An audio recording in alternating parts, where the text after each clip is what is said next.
Check 1 2, check 1 2. Good morning, ladies and gentlemen. Welcome. Day number 3 of the 84th edition of the Valleyfield Regatta. My name is John Tomey, alongside me, Nick Allard. Nick, it's windy today. It's a little bit more windy than normal, so we have revised our schedule just a little bit. We're going to start with H350 and then go right into GP. So we're going to put those small boats on the back burner for a little while. Hopefully the wind will lay down kind of like it did yesterday. Oui, le vent devrait baisser au courant de la journée, donc c'est pour ça qu'on commence avec la classe Hydro 350 ainsi que la classe Grand Prix. Et du côté de la classe Grand Prix, des bombes qui ont tombé hier, fin de semaine terminée pour Jeff Bernard ainsi qu'Andrew Tate. Donc on aura un nouveau vainqueur en Grand Prix et ça, John, c'est majeur dans le cas d'Andrew Tate, who has done his weekend. Yeah, as Nick was saying, we have, unfortunately, we're down to 8 boats. We started with 12 for Grand Prix. We're down with 8 with the 71, the 79, the 757, and the 17 all out with engine failures yesterday. So unfortunately, we've lost a couple of the big hitters in the 79 and the 71 here this weekend.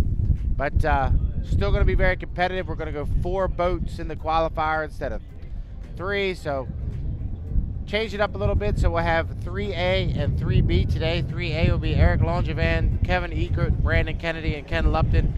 And 3B will be Jimmy King, Robin Demers, Bobby King, and Jack Lupton in Heat 3B. So a little bit of change here today due to the attrition rate with those 4 boats going out.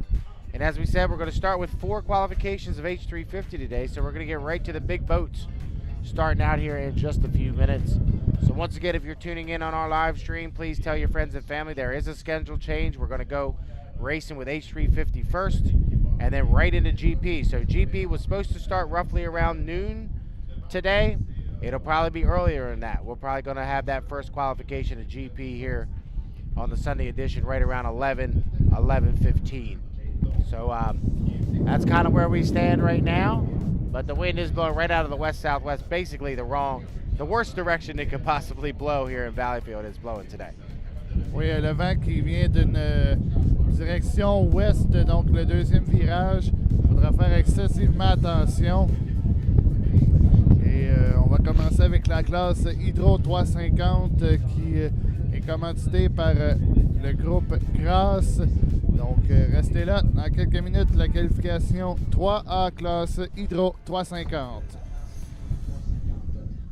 All right, coming up, we'll have H350 qualifiers as we've just completed our national anthems here for the Sunday edition. Day number 3, 84th edition, the Valleyfield Regatta, the Illusion, and the Compulsion out on the race course, the G18 and G81 doing our flag laps each and every day. Want to thank those guys for coming out. Our rescue boats are making their way to the race course.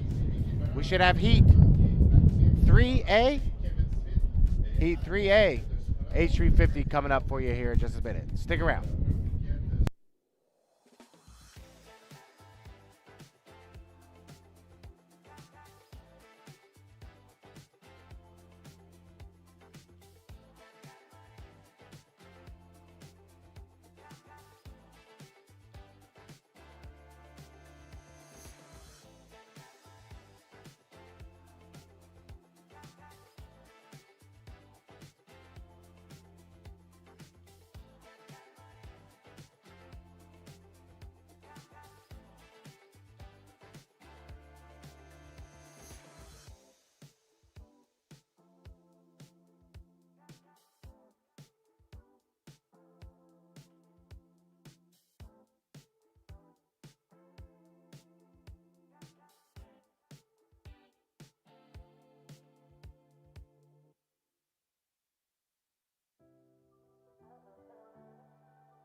All right, our first 5-minute gun of the day has sounded. H350 Qualifier 3A will make their way out onto the race course. Just a heads up, the wind is blowing out of the west-southwest. Nick, it's the worst direction we possibly could have here in Valleyfield, but we're going to give it a go, so hopefully these guys drive with their head and not their heart here in the qualifiers. Oui, qualification Hydro 350, vent beaucoup plus difficile qu'anticipé. Alors, classe Hydro 350 qui est présentée par Grace Canada. On aura une première vague assez excitante. On aura dans le premier couloir Patrick Howard, le Game On 924, qui connaît une excellente fin de semaine. Paul Barber, le H52 Legacy One Hearn Motorsports. Le H21, Yannick Léger, qui est actuellement 4e au classement avec 42 points, partira dans le 3e corridor. Et celui qui mène la fin de semaine avec 2 victoires en 2 départs, le H8 Last Minute Again, Michael Tremblay. Alors un vent beaucoup plus menaçant que lors des 2 premières journées. Il faudra faire attention. Donc les pilotes sont habitués à toutes sortes de conditions. Et on sait que Valleyfield, le virage ouest, est un circuit extrêmement difficile. Et là, avec le vent, va rendre les conditions extrêmement plus difficiles. All 4 boats out on the race course here for Heat 3A. First boat coming across start-finish line right now. That's Paul Barber in the H52, the Legacy One, out of Ottawa, Ontario, Canada. Mikel Tremblay driving the H8 last minute again. He drives for Bill Vilhauer out of Ogdensburg, New York. Mikel's from right here in Valleyfield, Quebec. Yannick Léger in the 21 Supernova. And the final boat, Patrick Howarth in the 924, the Game On. 4 boats here. Unfortunately, Joe Less, they ripped the transom off the back of the boat yesterday. They lost the rudder on the 500. So unfortunately, Joe Less is going to be unable to go. But I've got a great suspicion that they will be ready for North Tonawanda in 2 weeks. Their hometown race in North Tonawanda when we head there in a few weeks. So unfortunately the 500's out, but we've got 3A out on the race course. And it is really, really rough down in turn number 2. I'm getting in my headset here, Nick, that they're talking about how rough it is at the entrance of turn number 2. So it's going to be difficult for the drivers here as we are 2 minutes and 10 from the start. Oui, on a vu Howard notamment faire un saut de crapaud là devant nous. Des conditions qui vont être extrêmement difficiles, mais le vent qui devrait baisser en milieu de journée. Alors, on commence avec les catégories plus fortes. Michael Tremblay qui a une embarcation style Anderson, tout comme Patrick Howard. Alors que Léger, lui, a une embarcation Bergeron qui est l'ancien Diablo de Ghislain Marcoux. Et du côté de Paul Barber, lui, on a une conception Rob Jones qui pilote cette embarcation depuis quelques années. Alors, on est à 1 minute 34 du premier départ de cette dernière journée des Régates de Valleyfield. John, go ahead. All right, we are 128 from the start. Heat 3A H350s. Everybody's starting to get lined up here on the front stretch. Patrick Hayworth coming by in the 924, the Game On. Paul Barber to his outside. Yannick Léger, and then he'll be followed up by Michael Tremblay, who just cut the race course. Some developments in H350 over the night. We'll talk about it a little bit later on in Heat 3D, but there were some developments with Bobby King, and we'll talk about it a little bit later on to inform you on what that. But the wind is blowing very strongly out of the west-southwest right down the backstretch. These guys are really going to have to drive with their head here in Heat 3A. Lane number 1 will be Patrick Howarth in the 924. The Game On. Lane number 2 will be Paul Barber in the 52. Lane number 3 will be Yannick Léger in the 21 Supernova. And lane number 4 on the outside will be the H8 of Mikel Tremblay. He's your points leader coming in to day number 3 at the Valleyfield Regatta as we're 20 seconds from the start. As we get day 3 underway, Championship Sunday here at the 84th edition of the Valleyfield Regatta, as we are 10, 9, 8, 7, 6, 5, 4, 3, 2, 1. Mark. It's a clean start. Paul Barber leading him across start finish line from lane number 2, but watch on the inside as Patrick Hayworth's going to move up on the inside as they head down here into turn number 1. We go 5 times around here in qualifier 3A, and Hayworth and Paul Barber are side by side through the apex of turn number 1. Paul Barber will come off the exit of 1 with about a 2 to 3 both down advantage. Now they've got to be really careful heading down here into the headwind of turn number 2. Paul Barber has got that wing in the upright position. Hayworth is flying the 924. Yannick Leger making up ground down in 3rd position, and 4th is Mikhail Tremblay. Everybody tiptoeing it down here into turn number 2. Hayworth on the inside. Paul Barber on the outside. They get close as they come up the exit of turn number 2. They come around and complete lap number 1. Put 1 in the books, and Paul Barber takes the advantage off of turn number 2. He's your leader by a boat length. Patrick Hayworth back in 2nd position with Yannick Leger in 3rd and Mikhail Tremblay in 4th. Down into turn number 1 on lap number 2. It is still Paul Barber in the 52, the Legacy 1. He's your leader through the apex of turn 1 here on lap number 2. Patrick Hayworth is back to 2nd position. Yannick Leger is making up ground in 3rd and Mikhail Tremblay in 4th. 1.5 in, 3.5 to go here in a dicey heat 3A, as that wind is really, really strong down into turn number 2.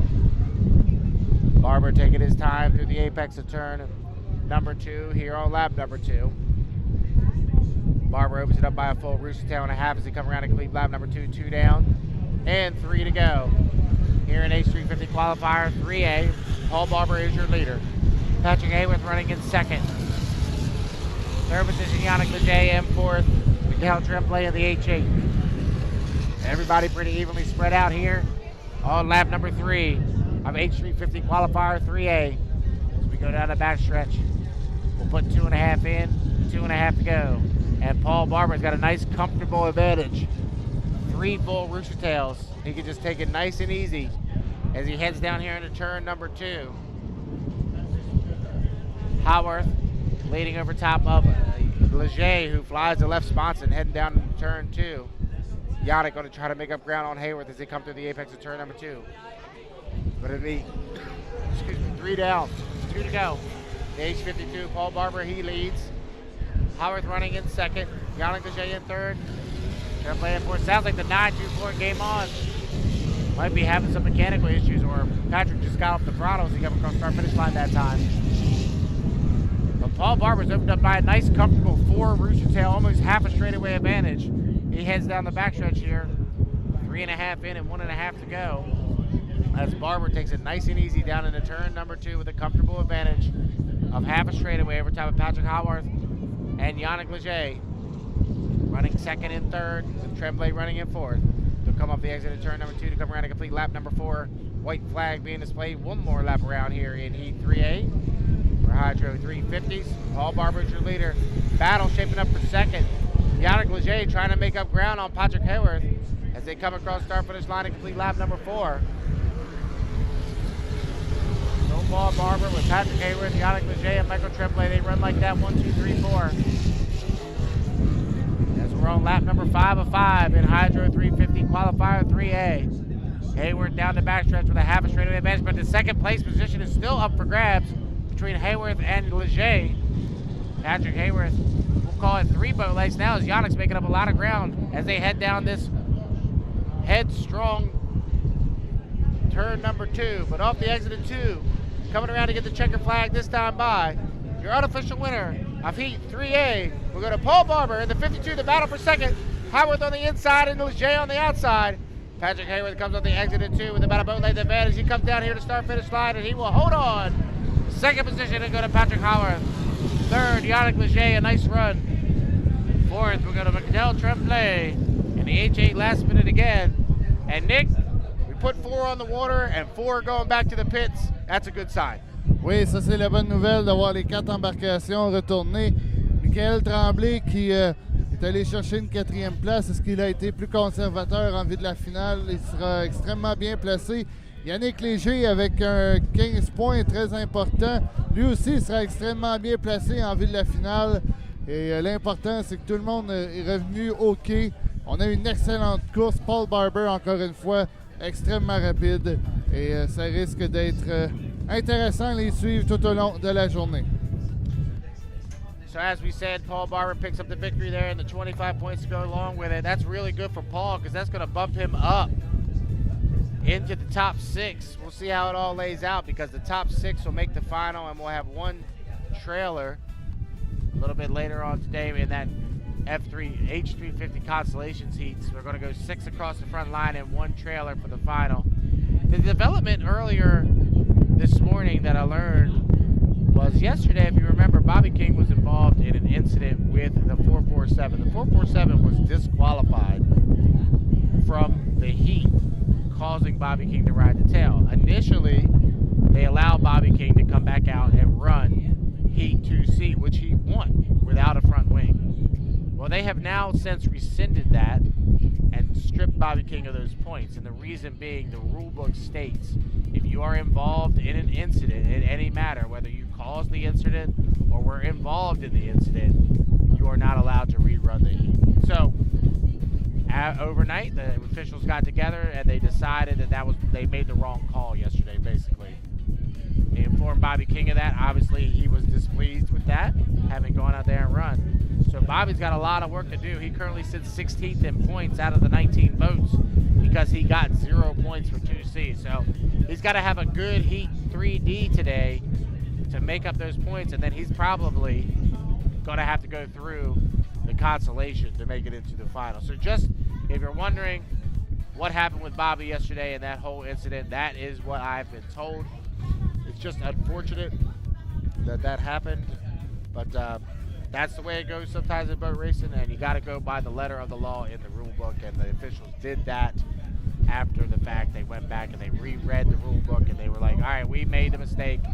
They owned up to that mistake, and it's just part of the sport. So we'll come back out. Nick will have Heat 3B for you. He's going to do 3B, and Nick, 5-minute gun is sounded for 3B. Take it away. Alors oui, merci John, des difficultés à brancher mon micro. Alors, quelle course qu'on vient d'avoir, une excellente première. Dans la 3B, on aura le Bank Connet Team Toban de Ken Anderson, le 5-19. Il aura à ses côtés son frère Tyler Kadatz, le Awesome Secret, qui est actuellement 18e dans la fin de semaine. Non, pardon, je me trompe. 14e. Martin Rochon, le RTX Wheels, qui est 3e, le 773. Danny Léger, le 666, qui, le Charpentec, partira 4e. Et le meneur au classement général, Frédéric Couturier, le Legacy One, partira dans le 5e couloir. Couturier, qui est actuellement 2e dans la fin de semaine.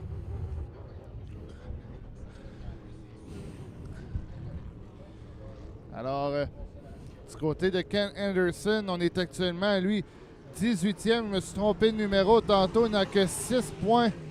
Peu importe s'il gagne, doit passer par la consolation, tout comme Tyler Kadatz, qui pour l'instant est 14e. Alors que Martin Rochon, le 773, lui, est actuellement 8e avec 33 points. Derrière, Marc Lecomte. Et on a également Rochon qui vient de voir Barber gagner. Il avait exactement 33 points. Alors Barber vient de gagner, donc la pression est sur Martin Rochon. Tyler Kadatz qui, lui, doit absolument tenter de gagner et de se trouver un excellent couloir en vue de la consolation. Et Danny Léger, hier, qui a subi quelques dommages sur le ponton là, en vertu du contact avec Bobby King. Mais rien de majeur, on peut revenir sur le plan d'eau. Et à surveiller, bien entendu, le meneur au classement général, Frédéric Couturier, le H14. Première saison pour lui en Hydro 350, pilote l'ancien bateau que Donnie Allen a conduit pendant plusieurs années. On est à 2 minutes 30 du départ, 2:30 to the start. Là, tantôt, on avait moins de bateaux, on était 4 et là, 5. Ça va être un peu plus difficile. Hâte de voir les conditions là, tout au long de la journée. Le vent qui devrait diminuer aux alentours de 11h30, midi.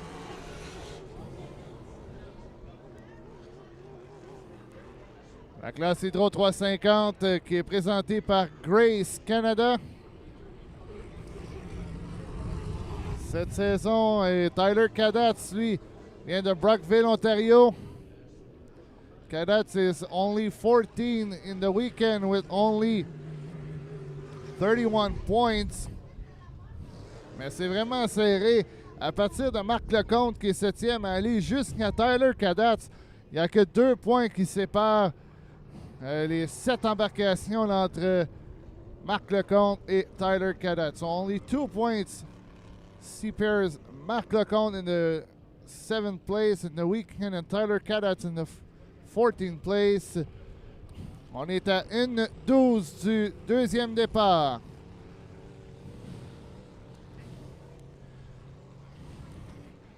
Rochon qui connaît un départ fulgurant depuis Brockville. Et là, on entend un son différent dans le cas de Martin Rochon. Alors, Kent Anderson will be at the inside with a 519. The 195 of Tyler Cadats will be in the second lane, the yellow boat. Martin Rochon will be third in the 773 boat. Danny Léger in the fourth with a 666. And at the outside in the lane number 5, Frédéric Couturier. 26 secondes. 22. On est un peu vite à 15 secondes. 15 seconds. 12. Oh, Anderson. Et là, ouais, passé léger. 5. On est un peu vite. 2. 1. Ça semble être serré pour Ken Anderson. It will be tight for Ken Anderson in the Team Toban qui sort du virage. C'est le 5-19.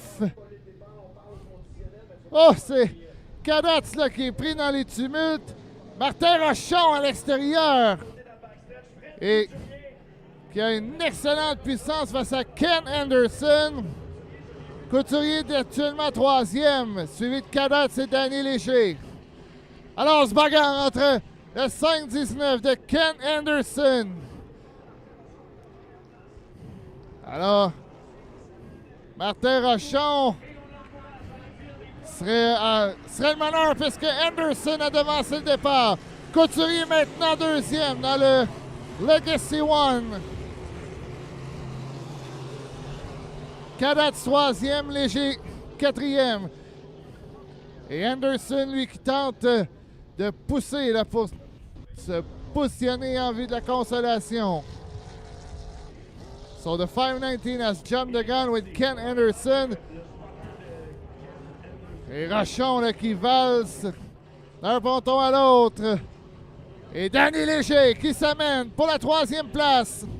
Les deux bateaux jaunes, côte à côte. Et on voit Anderson là, tenter de coller les bouées. Et on voit que c'est extrêmement serré. Et Couturier vraiment 2e devant Anderson. On voit les embarcations là, faire des sauts de crapaud.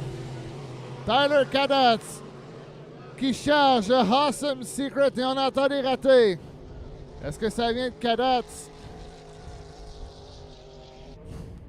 Et Martin Rochon qui va excessivement bien depuis Brockville. It's very impressive since Brockville last 2 weeks.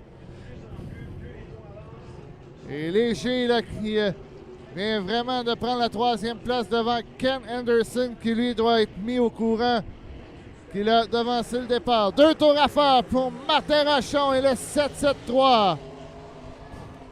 Va répliquer d'une belle façon à Paul Barber. Et là, est-ce que Cadats va pouvoir remonter face à Ken Anderson? Mais Cadats, de toute façon, est 4e.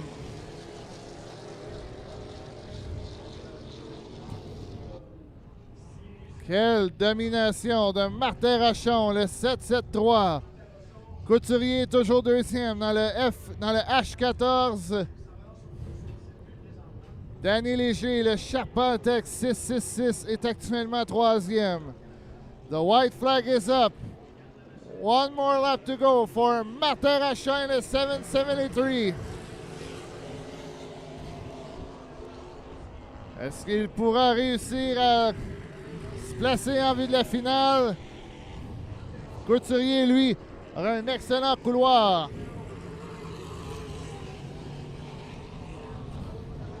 Aurait 67 points là, avec cette deuxième place. Alors, Martin Rachon qui garde l'embarcation sur les eaux.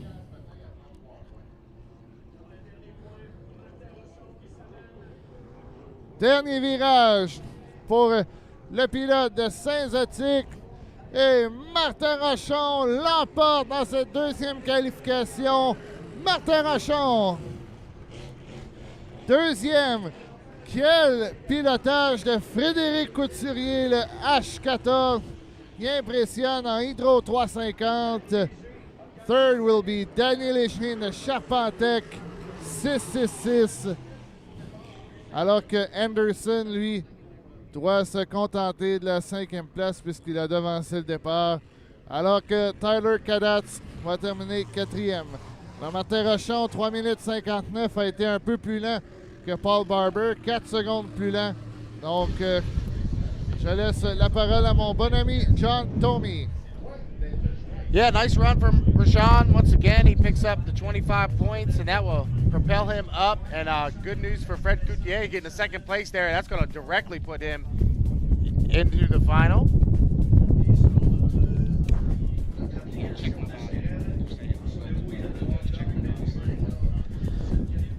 So as we get ready to go here with Heat 3C, 3C coming up next. 2 heats, Nick, and it's been okay. I mean, it's rough, it's windy, but it's been all right. We've gotten 8 boats, or 9 boats have come out of the pit area, and all 9 boats have gone back. So hopefully we can maintain this throughout the day. And if you're just tuning in, we did have a schedule change. We went with the H350s first, and then we are going to go to GP. So once we get through these next 2 H350 heats, we'll be GP racing. It'll probably be around 11:10, 11:15 start time for the GP heats. So let your family and friends know if you're looking for the Grand Prix, we're going to go a little bit earlier than expected. Oui, les Grands Prix qui sont indiqués à 7, on vous en parlera depuis hier, là, des nouvelles majeures impliquant Andrew Tate ainsi que Jeff Bernard qui ont eu des problèmes d'embarcation. Du côté de Bernard, on a sauté le moteur, on n'en avait qu'un seul. Et du côté d'Andrew Tate, ce serait le drive shaft là, qui aurait cédé. On pensait être capable de réparer la pièce pour revenir aux courses aujourd'hui, mais malheureusement, it's over for Andrew Tate. We're going to have a new winner here in Valleyfield. That's a great point, Nick. Yeah, and Andrew had come in 2 years in a row with victories, and same with Bobby King. Bobby King in 350 has come in, won back-to-back H350 finals. So depending on what he does, it's a question of whether or not he even makes the final with the points that were taken away yesterday. So it's going to be tough for him. So definitely not going to have a 3-time GP winner, and very questionable if we have a 3-time H350 winner. And the question is, Bobby King maybe has to go in the Consolation. Right. Yes. So maybe it will be trailer. Yes. We never know. So, alors comme on vient de le dire, Bobby King, c'est peut-être pas officiel là, qu'il taillera une place en finale, même s'il remporte sa qualification. Ou il sera d'ailleurs dans dans la dernière vague. Alors la qualification 3C, je vais dire les inscrits, John vous la décrira avec son plus grand plaisir. On aura le H113, le Another One Louis-Alexandre Baudouin, le H2 Richard Hainaut, le Nouveau Racing qui a cédé son volant hier à Jacob Hainaut. Son garçon, il a extrêmement bien fait. Le Bull Shark Racing, Carl Saint-Vincent, le H37 qui partira dans le 3e couloir. Le Doug Nasty, Tommy Shannon dans le 4e couloir et François Leroux qui est actuellement à la 19e place au cumulatif des points de la fin de semaine, partira 5e dans le Miss Oh My God. All right, Heat 3C making their way out of the pit area. Heat 3C, Hydro 350. As Nick said,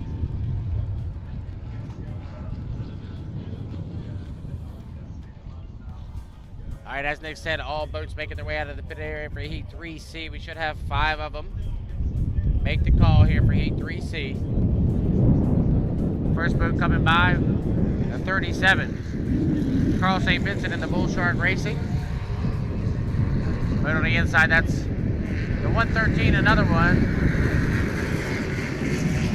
of Louis Boudin, and on his outside, Richard Hainu in the H2. Tommy Shannon comes by in the 306.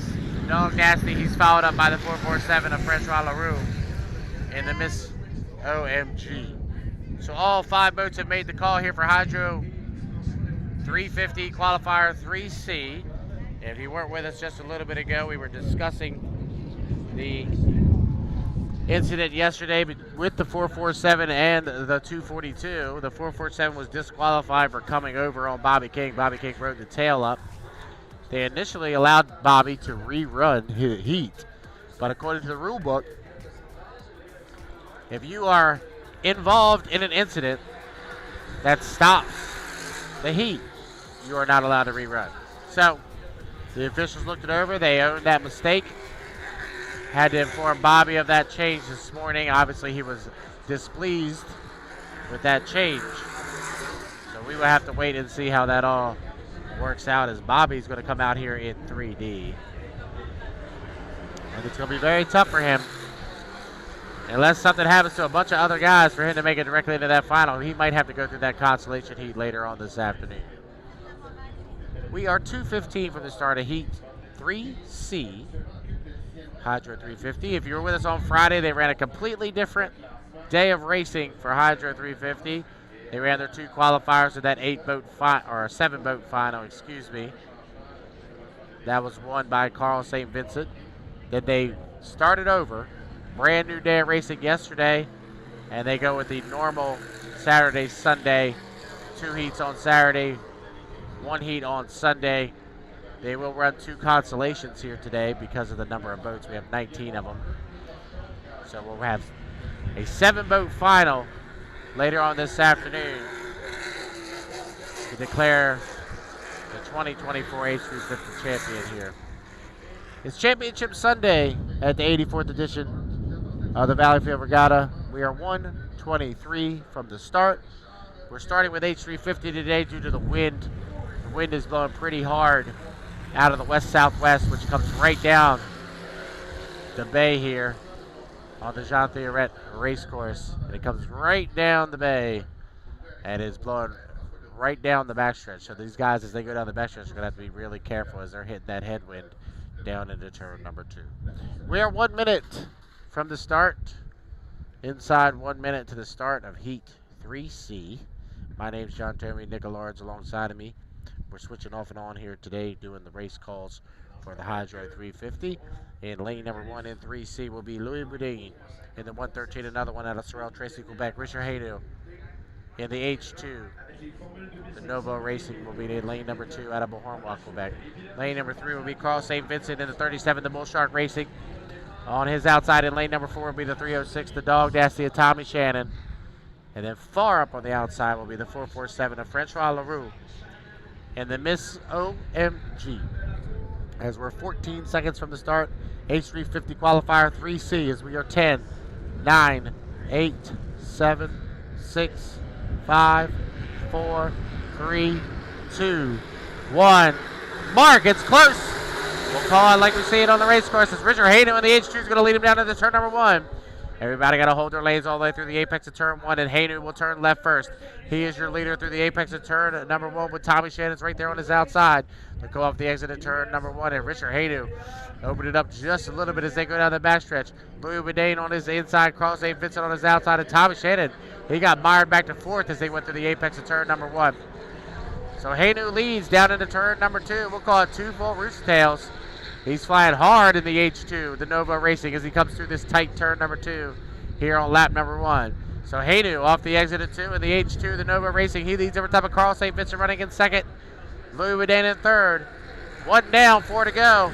Hydro 350 Qualifier 3C as it looks like Hainu is your leader, but Carl St. Vincent's gone to the inside, trying to make up ground in that H37, the Bull Shark Racing. That team has found a lot of speed here in 2024. I've been very impressed with that H350. He's trying to make up ground on the 2 as they go down the backstretch. So Richard Hainu is 1.5 in, 3.5 to go here in Hydro 350 Qualifier 3C. Hainu leads. With Carl St. Vincent in second, the battle is right now for third between Louis Bourdain in the 113 and Tommy Shannon in the 306. As they head down into turn number 2, Tommy Shannon is going to move on the outside of the 113, and he should be able to overtake the 113 as they come to the apex of turn number 2. So 2 down, 3 to go. Hainu leads. St. Vincent in second. Tommy Shannon is going to move on the outside of Louis Bourdain. He'll take over third position in the 306. Dog Nasty. Louis Bourdain falls back to fourth. And then Mrs. OMG, Francois Leroux, runs in fifth position. Down the backstretch, St. Vincent's jumping in a little bit of that lead. And it's down to a rooster tail. 2.5 in, 2.5 to go here in 3C. And Hainu leads with Carl St. Vincent running in second position. Tommy Shannon's moved into third. Fourth is Louis Bourdain off the exit of turn number 2 to come around and complete lap number 3. 3 down and 2 to go. Hainu, the leader, he can control the race course, so he can move out just a little bit like he did right there, make the race course tougher for Carl St. Vincent, make him run a longer way around. And Hainu is doing a good job pushing St. Vincent out just a little bit as they go down here into turn number 1. So Hainu still leads. St. Vincent in second. Shannon has solidified his position in third. Bourdain in fourth and Leroux in fifth. We're 3.5 in, 1.5 to go here at Hydro 350 Qualifier 3C. And it's still Richard Hainu, the leader. With the Bull Shark Racing running in second, and Carl St. Vincent down here into turn number 2 on lap number 4 of 5. Coming off the exit of turn number 2, Hainu goes out to about lane number 3. He'll come around, pushing Carl St. Vincent out just a little bit more. White flag being displayed on the race course. 4 down, 1 to go.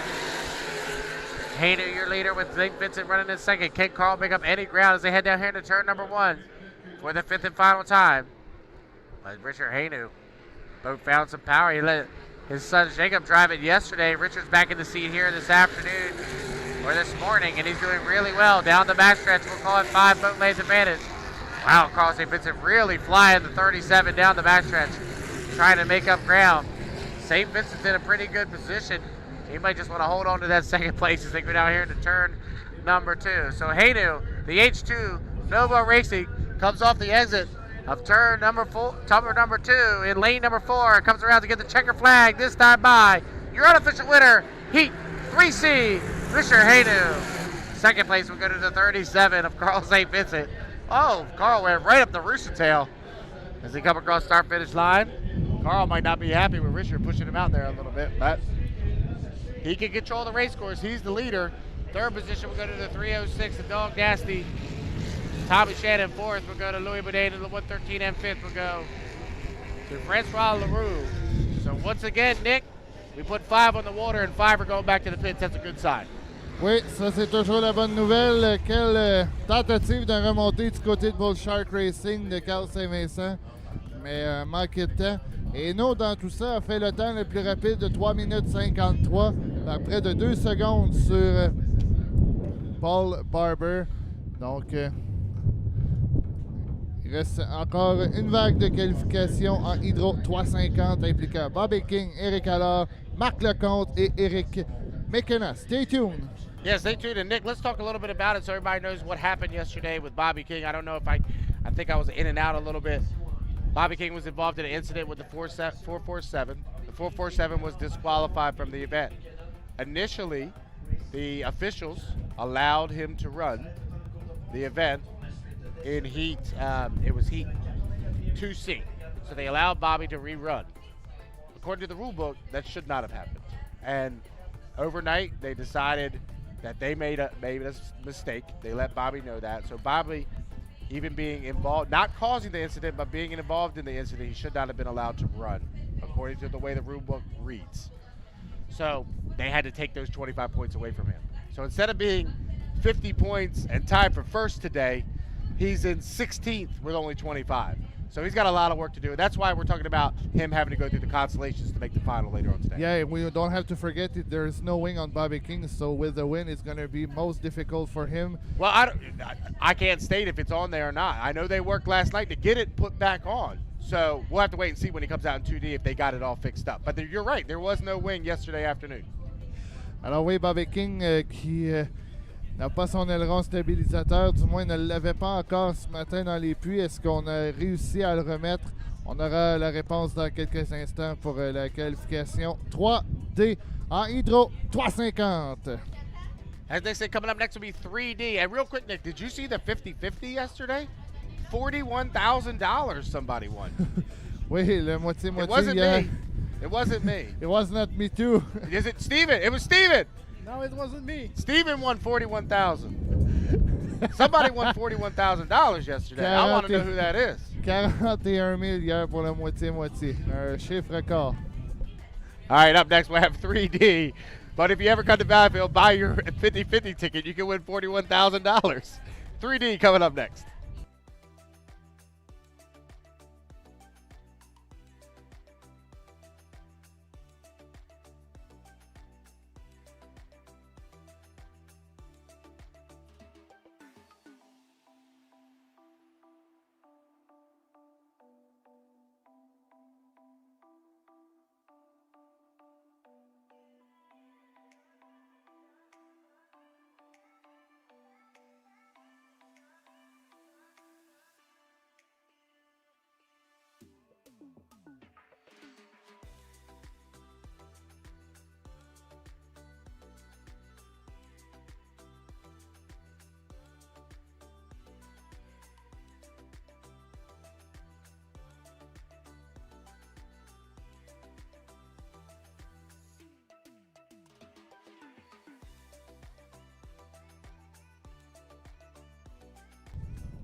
Présenté victoire aux Régates de Valleyfield, on a déjà entendu, là, oui, il y a le championnat de fin de saison, mais une victoire à Valleyfield, on a déjà enterré avec nous a parlé d'un parcours de pilote, ça démontre beaucoup de choses, ça représente énormément de choses.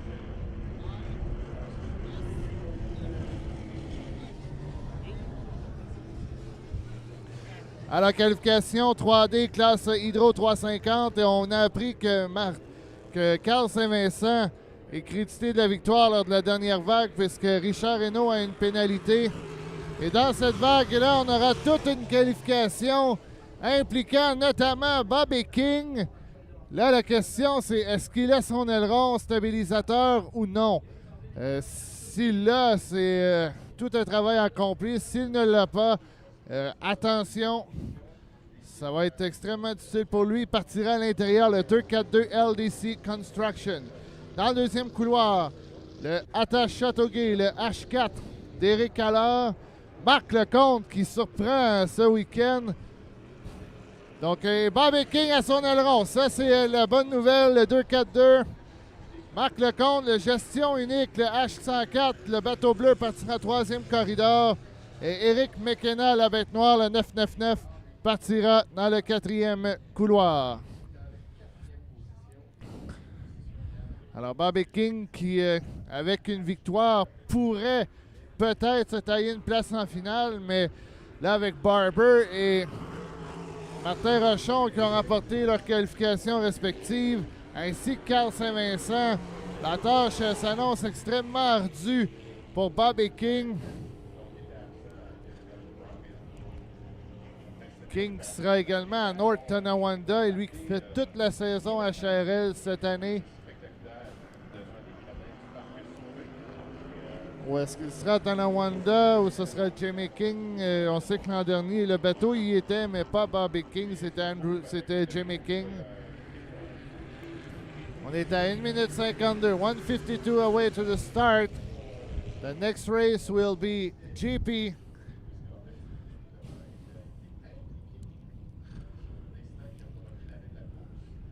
Alors, à surveiller, Éric McKenna, deuxième au classement, qui va extrêmement bien Et lui, à ces 2 dernières années, connaissait des week-ends difficiles à Valleyfield, mais là, cette fin de semaine va extrêmement bien. Il aura à ses côtés son bon ami Marc Lecomte, le gestion unique. Lecomte qui a l'ancien CE5 de François Campeau.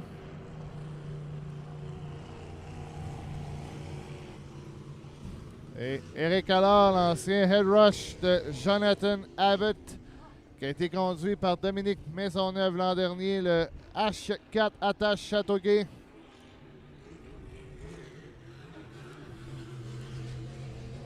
So we are 50 seconds away to the start. At the inside, a white boat of Bobby King, the 242. On the second lane, H4, Eric Allard, attache Châteauguay. Third lane, Marc Lecomte with the gestion unique, the 104. And at the lane number 4 at the outside will be Eric McKenna in the 999, la bête noire. 25 secondes, 23 seconds away to the start. Faut pas devancer le départ. McKenna qui est actuellement à la 5e place là, avec 42 points derrière Yannick Léger. 10 secondes. Et là, alors qu'il a fait un crochet, là, attache Châteauguay. 5, faut ralentir. 2, 1, ce sera bon. Bon départ pour les 4 pilotes, alors qu'il lui fait un crochet en tête. C'est Bobby King. LDC Construction is on the lead with the 242. Deuxième, c'est Eric McKenna. Côte à côte avec Marc Lecomte. Et McKenna est actuellement côte à côte avec Lecomte. Attention virage. Les embarcations qui semblent extrêmement stables jusqu'à maintenant. McKenna qui laisse juste assez d'espace à Marc Lecomte. Et Lecomte qui réplique dans la gestion unique. Et McKenna est maintenant deuxième dans la bête noire. Alors que King, lui, est parti pour la gloire. Oh, what a battle between the 999 and the 104. McKenna has to stay on the outside. But Marc Lecomte still closer. Quelle bagarre entre les deux bons amis. Et McKenna là, qui a vacillé un peu dans le virage. Et King, lui, est extrêmement rapide. Hier a eu le meilleur temps, la 3 minutes 39. Et Lecomte le tente de rapprocher derrière McKenna. McKenna qui a plusieurs longueurs devant lui.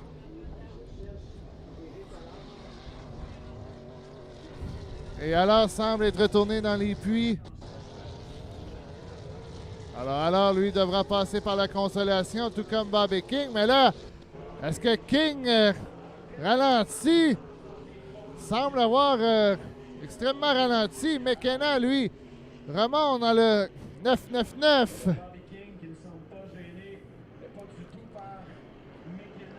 Et on va commencer le 4e tour.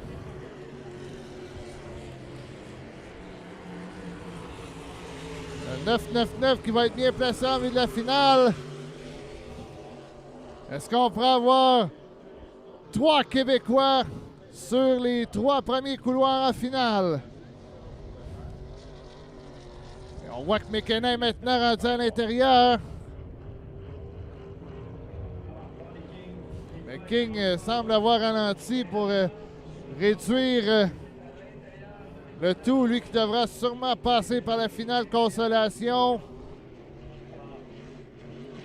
The white flag is up. One more lap for the leader, Bobby King.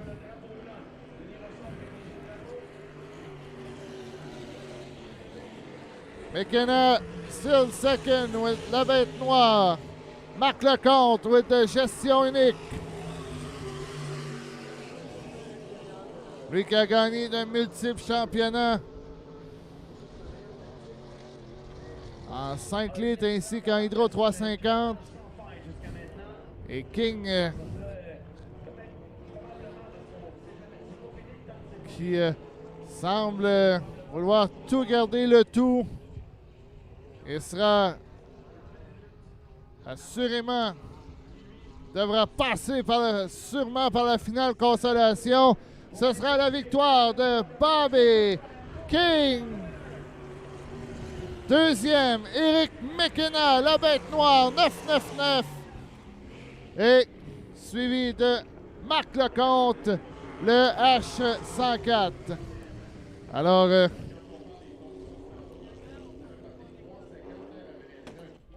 Bobby King qui a fait un 3 minutes 50.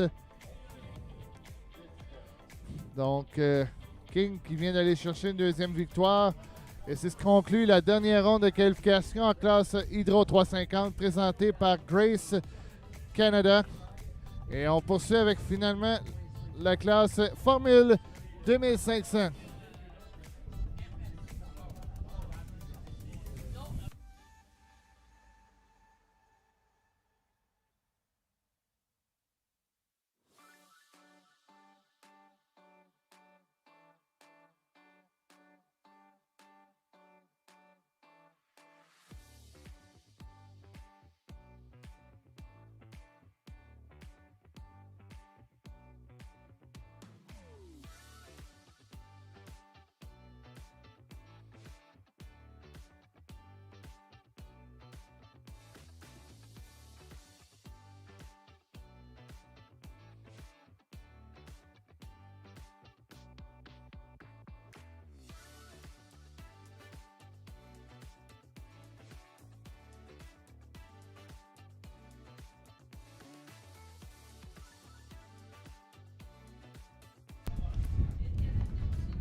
All right, everybody on the live stream, we do have a schedule update for you. The wind has calmed down some. So they've decided that it's calmed down enough to run the smaller boats. So that's going to give our Grand Prix guys a little bit more time. So we initially had H350, then GP. Now we're going to go H350, F, Formula 2500, S, 2.5 liter stock, then GP. So we're kind of back on our regular schedule that we were. So it'll be around 12 noon for Grand Prix. So just so everybody knows, we initially had the schedule HGP, FS, but now we've gone HFSGP. So 4 more heats, 2F, 2S, then GP. So just wanted to keep everybody updated on that. Want to thank Grace Canada for their sponsorship. Grace Canada sponsors the H350 class. We want to thank them for their sponsorship. Coming up next, we'll have Heat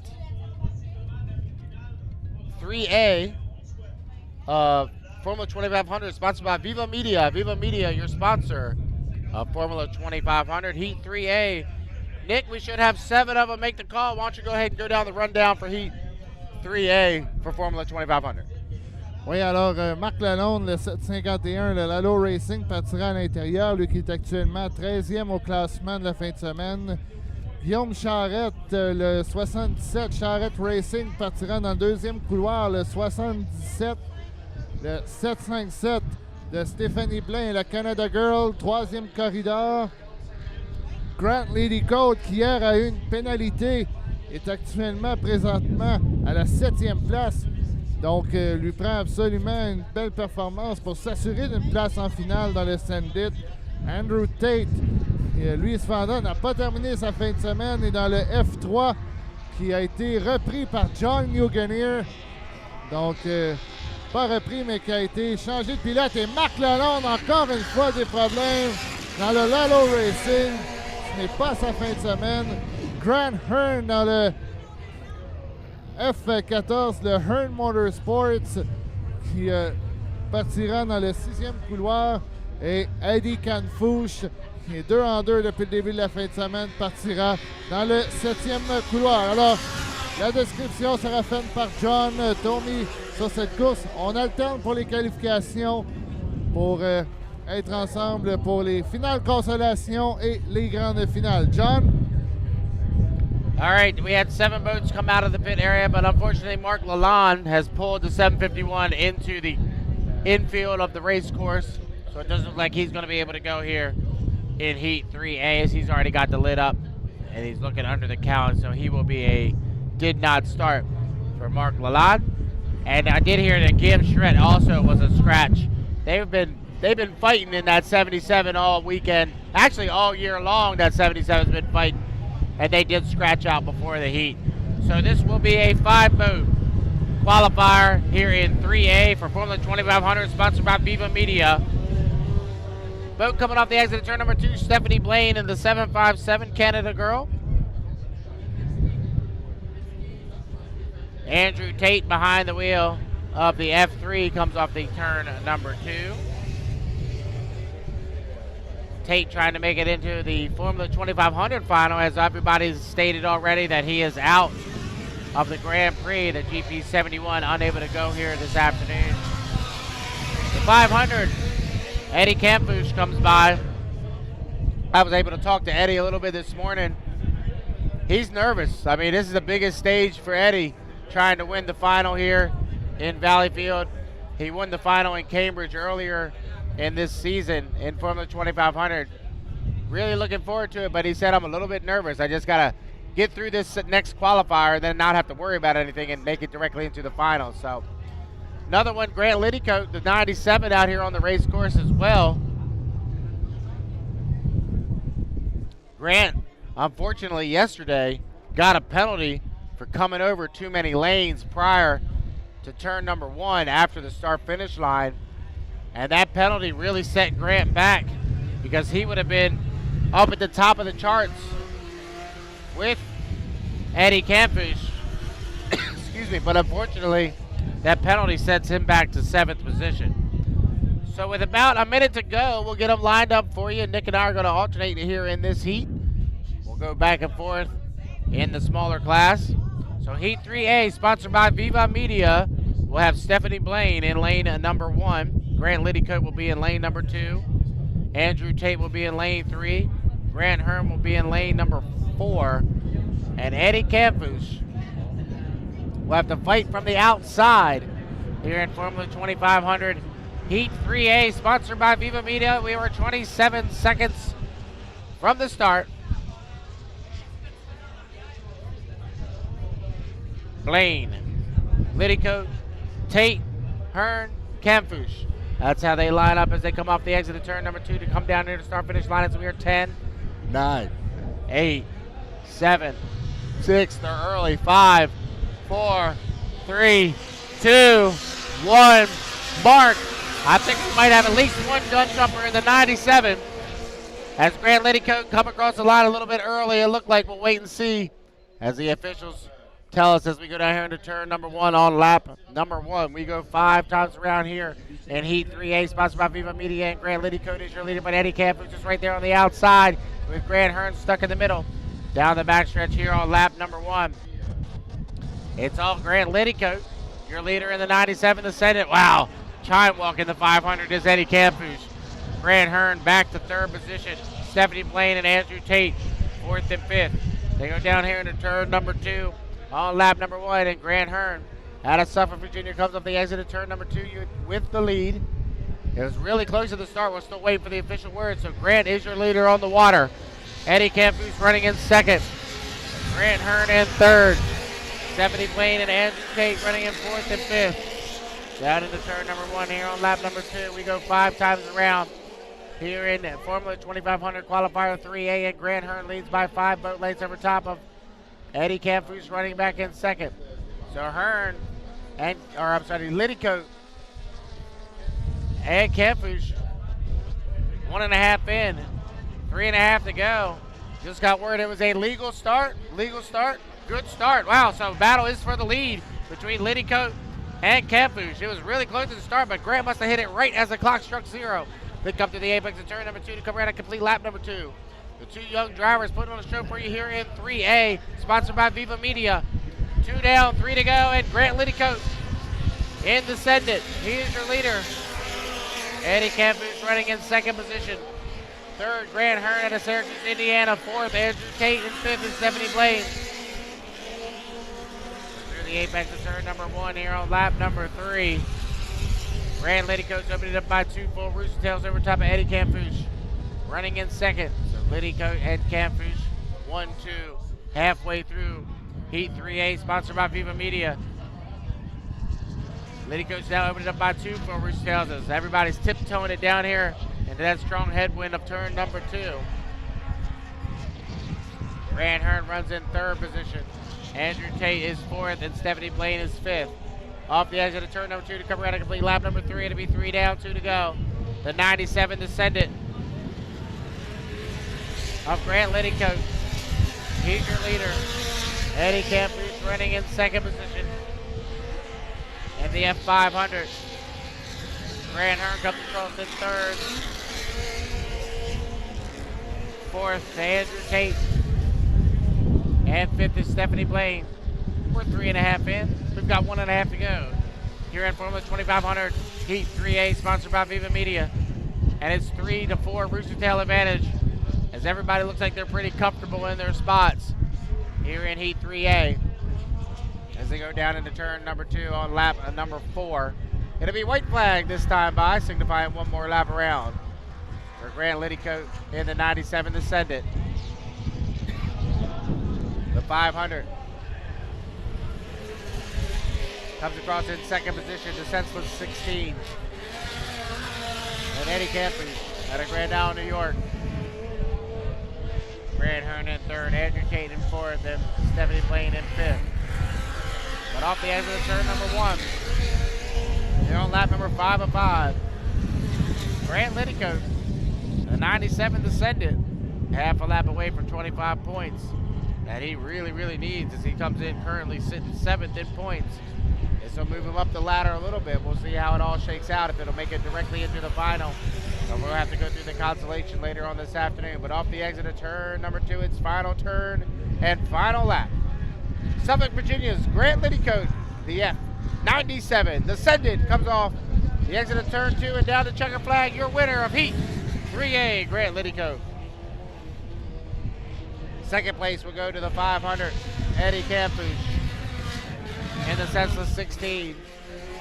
Third position will go to Grant Hearn in the 14, the Legacy 1 out of Syracuse, Indiana. Andrew Tate out of Wall Lake, Michigan will come around and get fourth in the F3. And the final vote will be Stephanie Blaine, the Canada girl, the 757. She would come around and get 5th place points in Heat 3A, sponsored by Viva Media. Up next, Nick, au BEP 3B. Oui, dans quelques instants, la qualification 3B en Formule 2500. Grant Liddy Coach, qui lui n'avait pas le choix, devait gagner. Ses missions accomplies dans son cœur, devrait s'assurer d'une place en finale.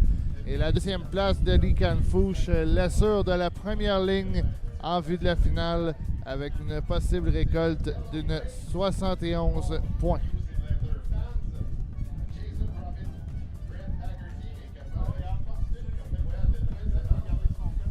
All right, coming up next will be Heat 3B, Formula 2500. Sponsored by Viva Media. Wind is blowing, as we've stated. If you joined us right at the start of our telecast at 10 o'clock, the wind is blowing right out of the west-southwest, right down the backstretch here in Valleyfield. But it has subsided a little bit from when it started earlier this afternoon. It was blowing really hard earlier this morning, but it has settled a little bit, and we've run 5 qualifiers so far today, 4 H350 heats and 1 Formula 2500 heat, and knock on wood, everybody's come out unscathed. So coming up next, Nick will have the call for Heat 3B, Formula 2500, sponsored by Viva Media.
Alors que le plaisir est pris sur le 3e étage de la tour, qualification 3C, classe Hydro, classe Formule 2500.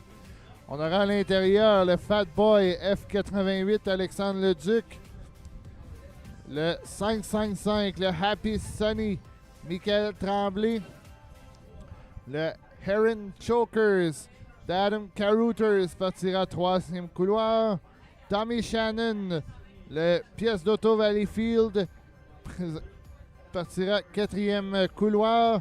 John Shaw, qui est actuellement 6e au classement cumulatif de la fin de semaine, partira 5e couloir. Samuel Tremblay, le Another One, le F113. Et à l'extérieur, dans le 7e couloir, le Dreamweaver de Kevin Smith. Alors, course à 7 bateaux qui risque d'être très intéressante. Et John Shaw, lui, ça lui prend absolument une excellente performance pour s'assurer de passer directement à la finale. Parce que présentement, il est actuellement 6e avec 36 points. Kevin Smith, le Dreamweaver, avec 42 points, est actuellement 2e derrière Eddie Canfouche. Le Happy Sunny, ça c'est l'embarcation d'une propriété de Sébastien Leduc, qui a fait un violent crochet ici l'an dernier. Samuel Tremblay, le frère de Michael, dans le tout premier All-In de Dominique Billette. Billette qu'on verra dans la prochaine ronde de qualification en classe 2,5 litres.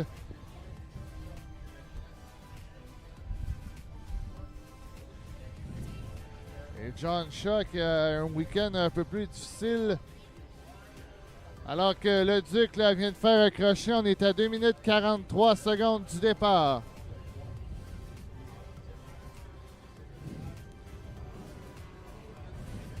À surveiller le 113 de Samuel Tremblay qui a été acheté par Michel Baudouin, la famille Baudouin.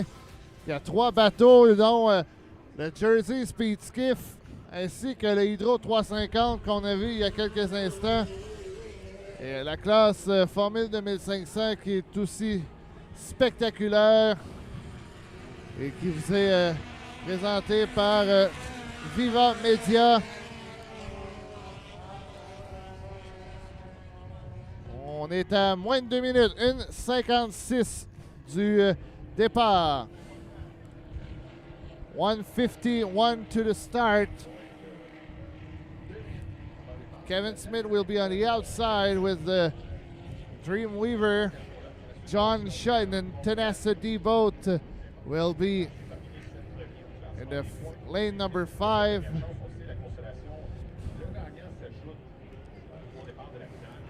Et on voit Shannon là, faire les virages.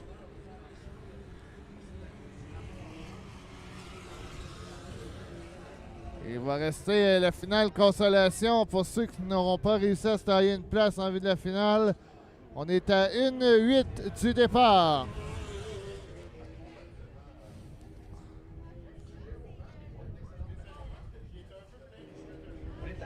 Alexandre Leduc à l'ancien F6 de Yves Villeneuve. On est à 50 secondes, 50 seconds away to the start. So the 88 boat will be inside. The 555 will be second. Garuder is in the third. Tommy Shannon in the fourth. John Shaw in the fifth.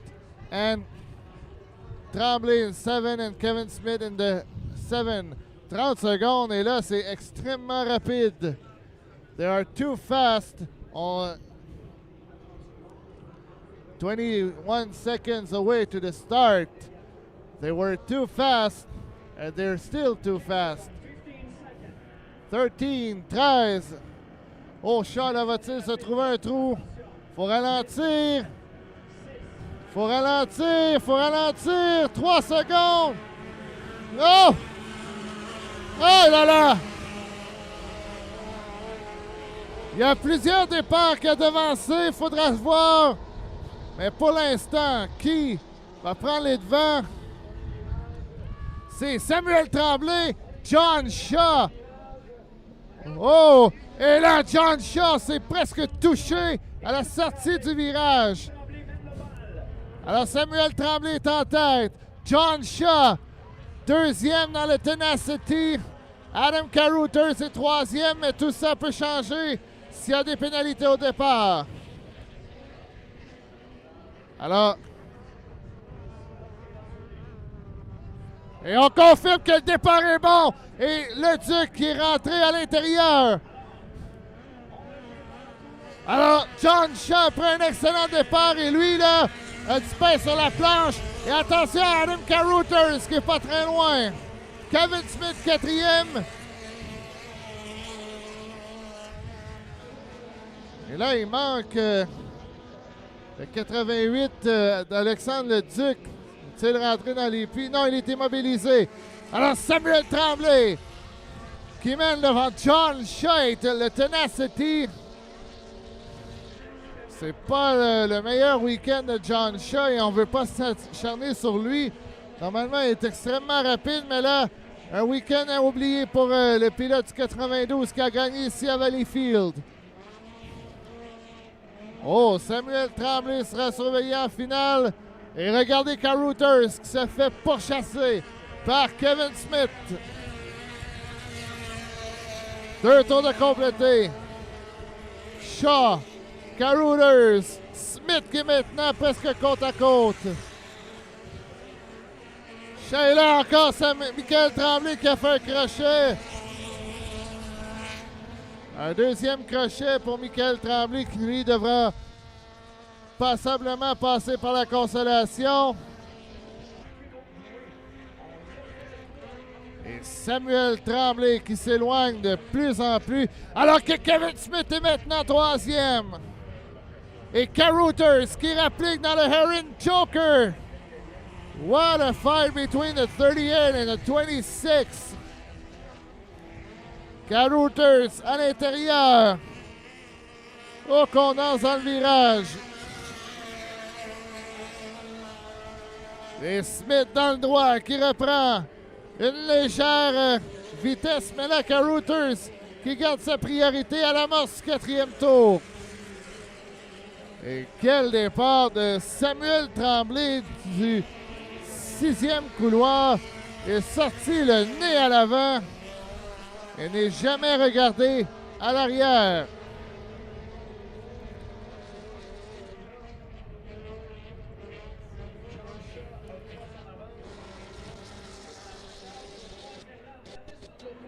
Et Carothers, Kevin Smith. Il va rester un tour à faire. Est-ce que Carothers aura le temps de garder sa place? Drapeau blanc. One more lap to go for Samuel Tremblay. Carothers à l'intérieur. Mais là, Smith semble avoir une meilleure vitesse. Et c'est fait. Mais Carothers qui résiste. Quelle bagarre entre Carothers et Kevin Smith, alors que Michael Tremblay, lui, va perdre un tour par son frère, Samuel Tremblay. John Shaw est toujours deuxième dans le Tenacity. On voit que Smith et Carothers semblent se rapprocher. Et Samuel Tremblay qui va venir chercher une très belle victoire. Et ce sera la victoire du F113. Another one, Samuel Tremblay. Deuxième, ce sera John Shaw dans le Tenacity. Mais là, pour la troisième place, Carothers, Smith, Carothers, qui va finir troisième. Ce sera Adam Carothers par une demi-longueur de bateau sur Kevin Smith. Et Tommy Shannon va terminer 5e devant Michael Tremblay, 6e. Alors, prochaine qualification, la classe 2,5 litres, commanditée par la classe Docteur du pare-brise. Ça s'annonce être tout aussi excitant en classe 2,5 litres.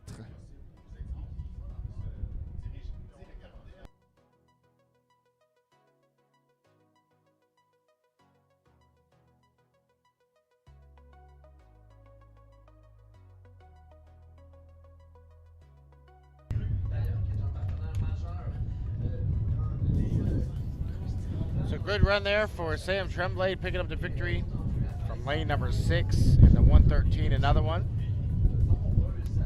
As Nick said, we'll go 2.5 liter stock racing next, and then we'll come back with Grand Prix Hydros. For H350, we have the top 5. Hey? Lane 1.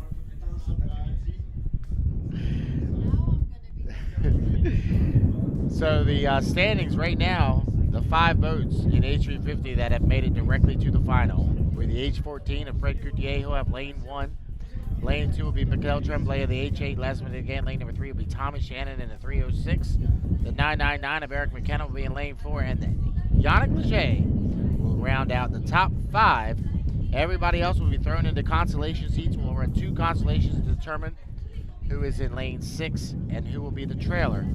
So those will be coming up next. So Bobby King is going to have to go through the consolation in the 242 LDC Construction in order to make it into that final later on this afternoon. So congratulations to the 14 team and Fred Coutier. They've got the inside lane for the final later on this afternoon. Once again, you can download the HRL app through your Google Play or your Android device. Please download the app. It is up to the minute. As soon as a change happens in the schedule or anything like that, you'll get a notification. So please download the app. Coming up next, we'll have 2.5 liter stock hydros. Their qualification 4A and 4B. They will be followed by 2 qualifications of Grand Prix.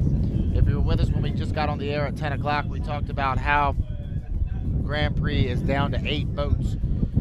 We have lost the 17, the 71, the 79, and the 757. Those are the 4 boats that we have lost in the process of the elimination heats. So we're down to 8, but the 2 qualifications, 3A and 3B, sponsored by the Journal de Montreal. We'll have 3A will be Eric Langevin, Kevin Ekert, Brandon Kennedy, and Ken Lupton. And 3B will be Jimmy King, Bobby King, Jack Lupton. So that's, let me just double check that real quick. I think,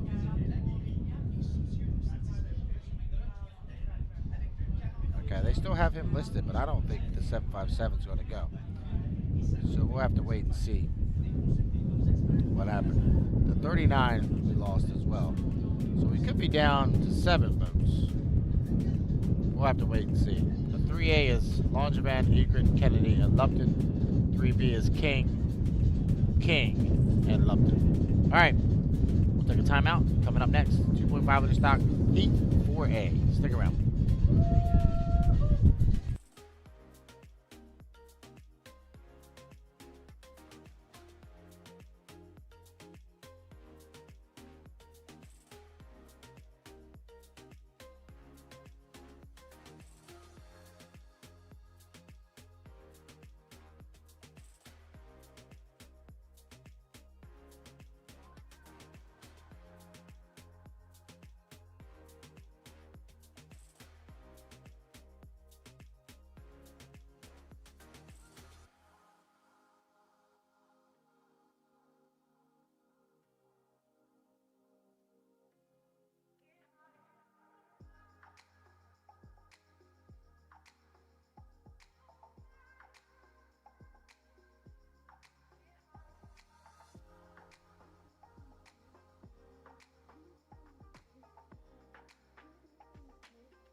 right, 5-minute gun has sounded for the first 2.5 liter stock qualifier of the day. It'll be heat 4A.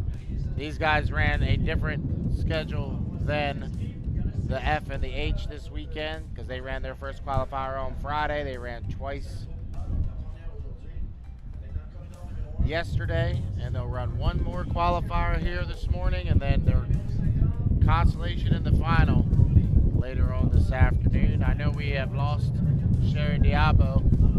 She has scratched out for the weekend, unfortunately, in the S18 Diabo Racing, unable to go. 2.5 liter stock, sponsored by Dr. Paris here in Valleyfield. I know I am butchering that name. Nick will have to say it better for me. But apparently, for our English-speaking friends, they fixed the windshields of the car. So I thank them for their sponsorship, and we will get your name right. Boats making their way out onto the race course here for qualifier 4A for 2.5 liter stock. First boat going to come down to start-finish line. Come across will be the 74, Matthew Brown. The 57, Matthew Chasson. 25, Canadian Tire of Derek Anderson, really slow. And he's got some smoke coming out of the headers for that 25. He shuts it off. Gets it fired back up. See if he can get it up out of the way or keep it running. Derek Anderson got it running back up. 25, Canadian Tire. Doesn't sound good. You might want to pull off to the far outside. The other two boats out on the race course, the 50. Ken Brody the third. Good to see them back up and running.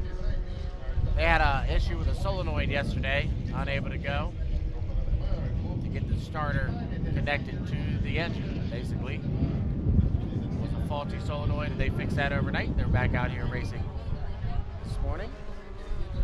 So the 25, Derek Anderson's going to make his way back to the pit area, so they'll leave us with 4 boats here.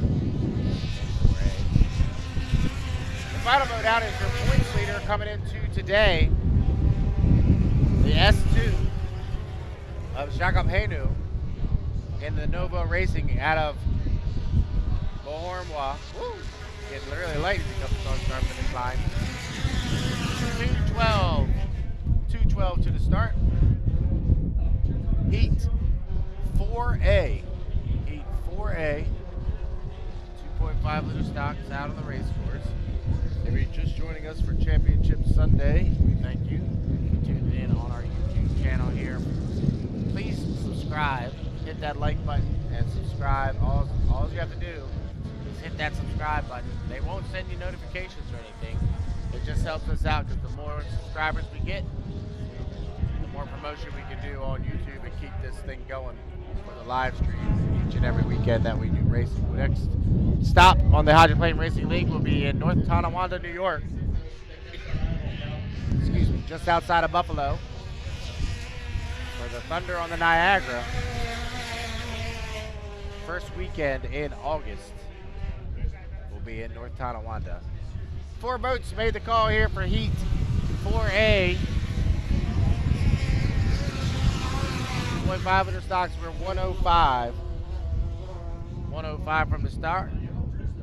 Heat 4A. And once they get down there on the backstretch, we'll get them lined up for you. It's really tight in the points. The 2 has 71. 22 of Philip Lay has 67, and the 74 has 60. So 8-boat final. 8-boat final for the 2.5 liter stocks later on today. We'll see how many are left running. If we have to run a consolation heat or not. 34 seconds to the start. Lane number 1 will be Ken Brody the third in the Senseless 15. Lane number 2 will be the 57, the Howe of Matisse Chasson. Lane number 3 will be the 74 of Matthew Brown. And lane number 4 on the outside will be Jakob Hainu in the end. Oh, wow, Chasson goes right through the tail as they come up to the start-finish line. He's going to get his bearings back together, but we are 8, 7, 6, 5, 4, 3, 2, 1. Mark. It looks like a clean start from here. Ken Brody leading him across. in the 50. The senseless 15 as they head down here to turn number 1. We go 5 times around here in 2.5 in stock qualifier 4A. And it's Ken Brody III, your leader through the apex of turn number 1. On his outside is Jakob Hainu in the S2. The Novo Racing. Matthew Brown on his inside. And Mateus Chason on the inside of Matthew as they go down the backstretch here on lap number 1. Remember, we go 5 times around in Heat 4A of 2.5 liter stocks. And it is the 50, your leader through that tight turn number 2. Ken Brody the third off the exit of 2 coming around start-finish line to complete lap number 1. So 1 down, 4 to go. Brody's your leader, but here comes Hainu on the outside. Jakob Hainu having a nice run in the Novo Racing S2. They head down here into turn number 1 on lap number 2. So it's Brody, Hainu, Chason. Top 3 as they head down here to turn number 1 on lap number 2. So Ken Brody the third out of Grand Island, New York. He's your leader off the exit of turn number 1 here on lap number 2 of 5. So it's Brody, Hainu, Chason, the S50, senseless 15. He leads. We'll call it a full rooster tail, maybe 5 boat lengths over top of Jacob Hainu, running in second position. Wow, the wind's starting to pick up just a little bit as these small boats head down into turn number 2. So it's Brody and Hainu. Oh, Brody spotted it. Barrel rolled it. He barrel rolled it. He is right side up. But we should have a red flag being displayed. Red flag being displayed as Ken Brody. There, he pops the lid. That's a good sign that he's going to be okay. But Ken Brody the third barrel rolled to 50 down there in turn number 2. But the good news is, Nick, he popped the lid right away to signify that he's okay. Oui, lui qui est en première place, là, se bataillait notamment avec Jacob Hainaut et Mathis Gabriel Chiasson. Et là, souhaitons qu'il soit OK.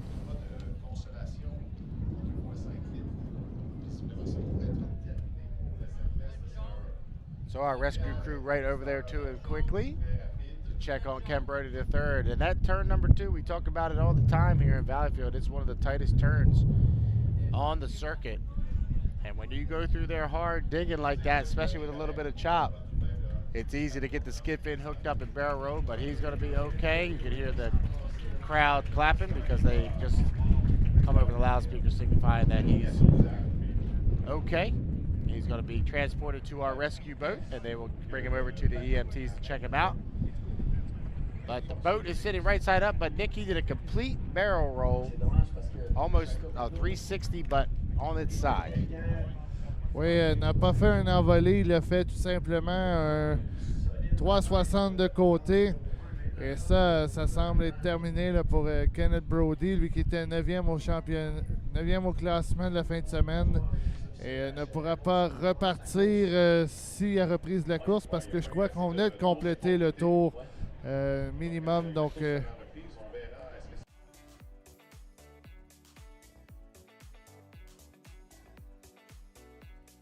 halfway through, it would have been a legal heat, but since we were only on lap 2, we'll have to rerun. that will give another chance to Derek Anderson to try to come back, and Mathis Gabriel Chiasson missed his start. So stay tuned. Maybe we're going to go with the 4B in 2.5 liters class.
Alors, qualification 4B en 2,5 litres suite à l'avarie où Kenneth Brody a été impliqué.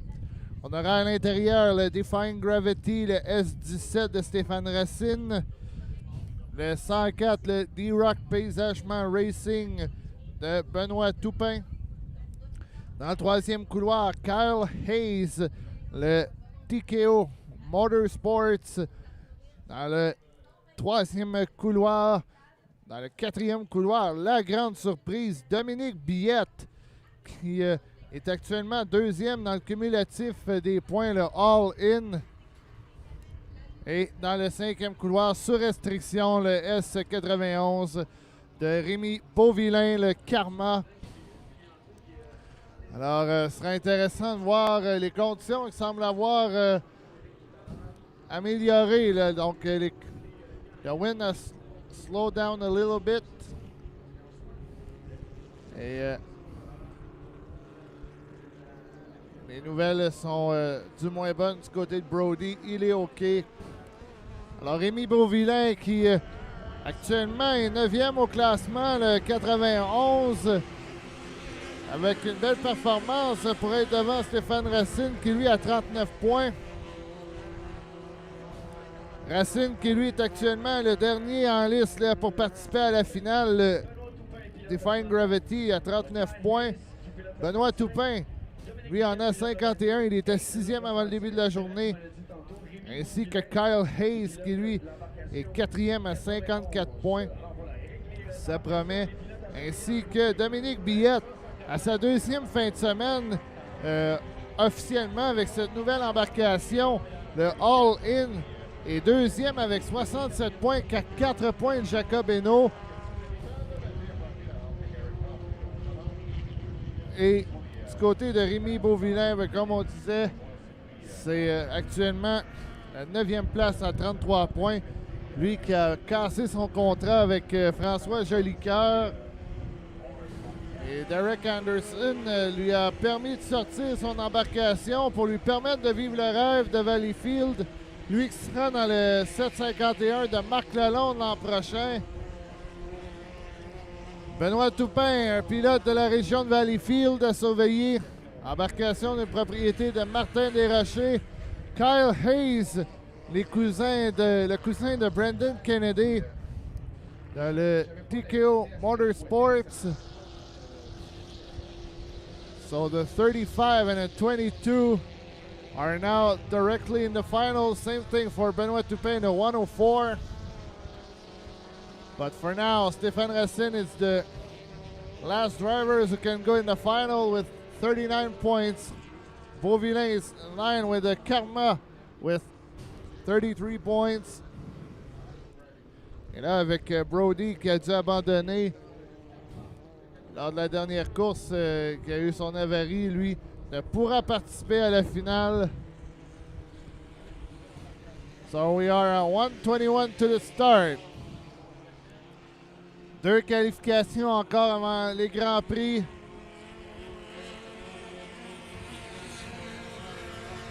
Dominique Billette, the All-In. Pilote de la région de Les Cèdres, qui revient après plusieurs saisons d'absence. 55 seconds away to the start. Qualification 4A qui sera reprise tout de suite après. 45 secondes.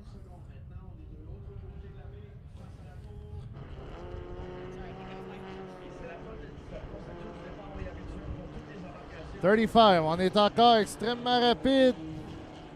On a vu tantôt en Formule 2500 être beaucoup trop rapide. 25 seconds away to the start. We have to slow down a little bit. 15. Oh Mike, on est rapide. 10. Oh, Toupin va devancer le départ. Attention, faut pas devancer. Et ça va être bon.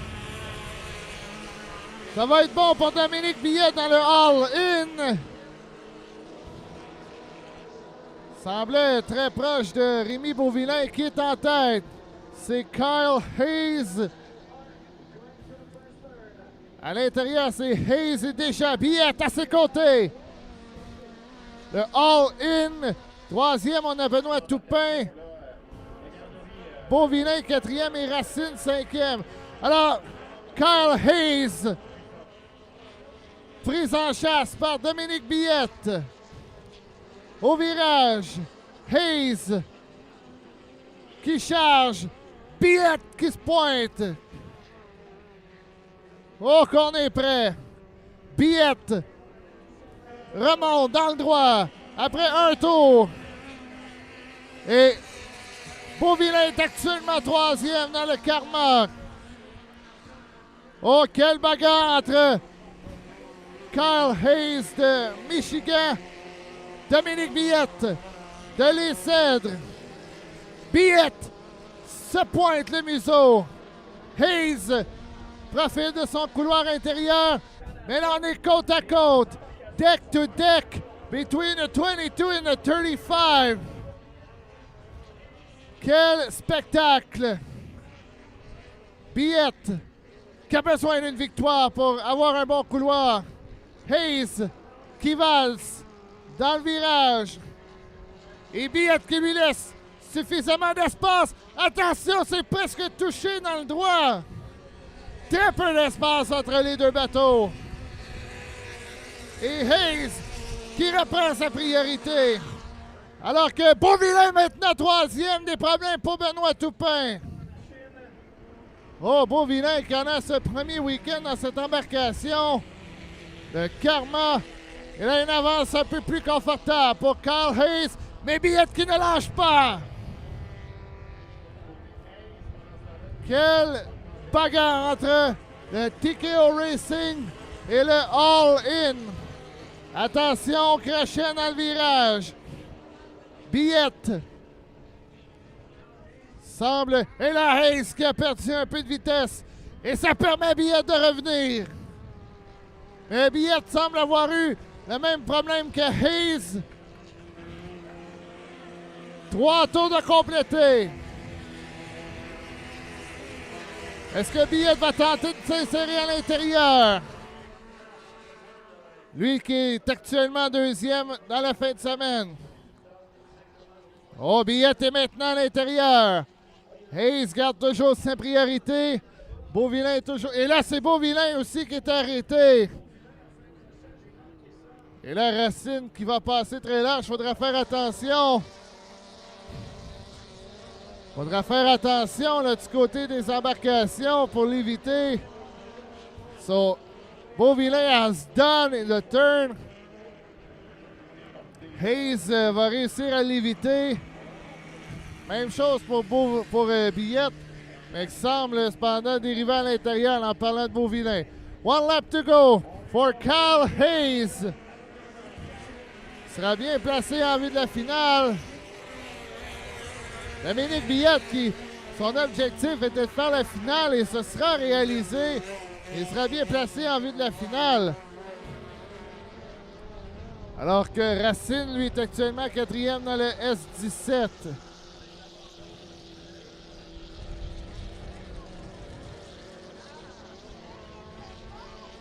Et là, Beauvillain qui sort de son embarcation, lui qui n'est pas supposé.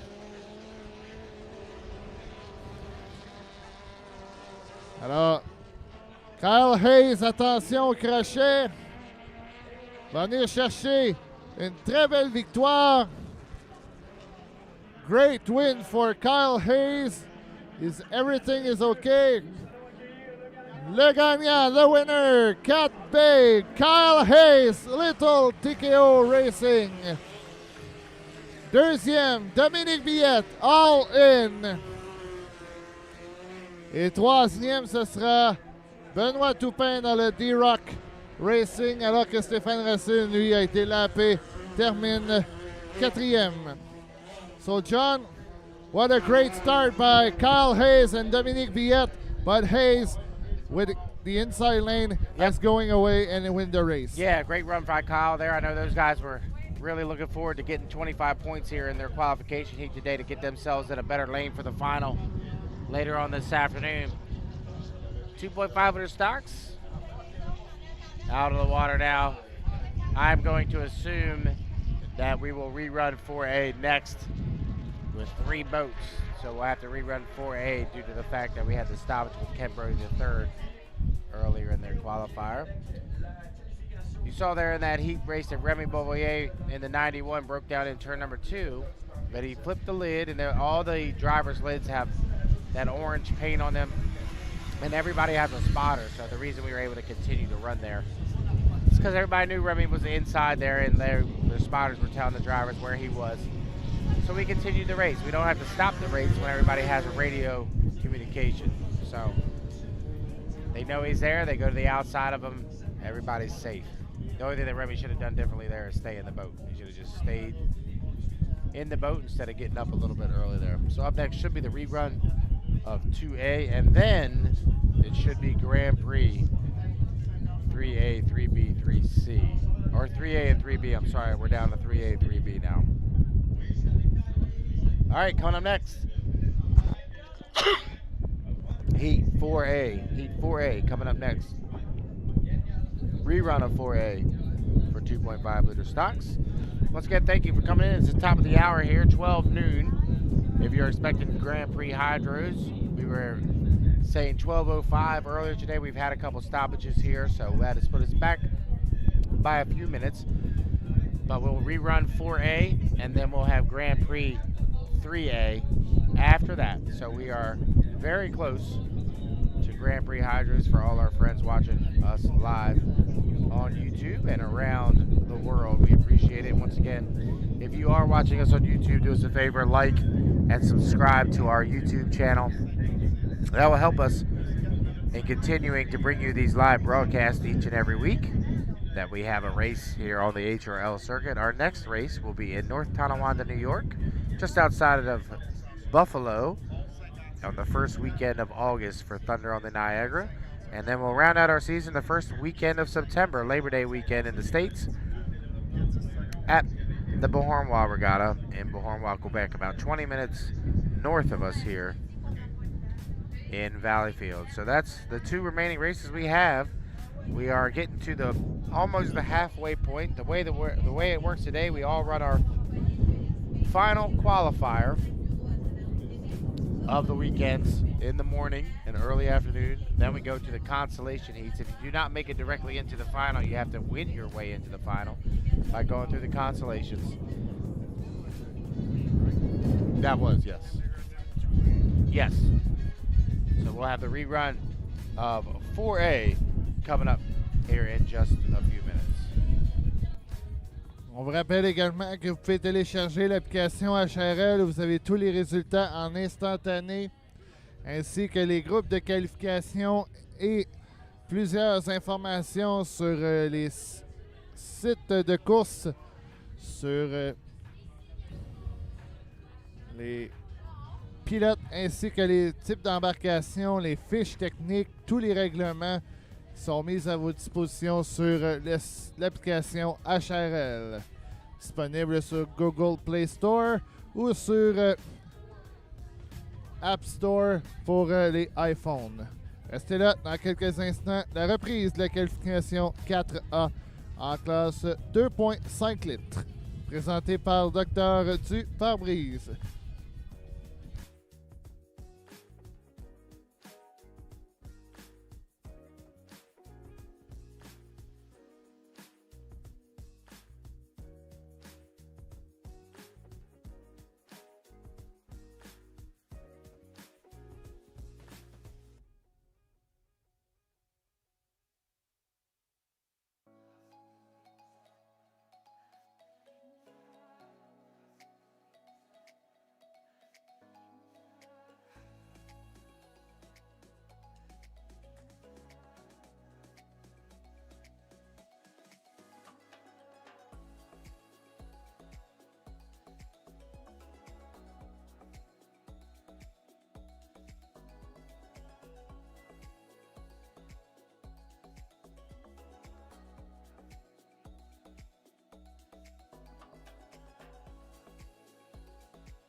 Alors, reprise de la qualification 4A, classe 2.5 litres. Les inscrits seront Derek Anderson, s'il est de retour sur le plan d'eau. On sait que tantôt a dû retraiter au puits. Kenneth Brody, lui, ne pourra repartir suite à son avarie. Alors, on aura Mathis Gabriel Chiasson, le Howe, le S57. Mathieu Brown, le 74, le groupe SFK, le S74. Et Derek Anderson est de retour sur le plan d'eau, c'est l'excellente nouvelle. Ainsi que le meneur au classement, le S2 Nouveau Racing, le meneur au championnat. John? 4:05 to the start of the rerun of Heat 4A. Heat 4A. We were in the second lap when Ken Brody barrel rolled earlier this morning. Once again, this will be our final qualifier before Grand Prix Hydro Heat 3A. First one going by will be the 74 Matthew Brown. Here comes Derek Anderson. Whatever his problem was, he got it fixed and is back out on the race course in the 25 Canadian tire. Jacob Haynu comes off the turn number 2 in the S2, the Novo Racing out of Bournemouth, Quebec. Jacob coming into today in the points lead, 71 points. Novo Racing.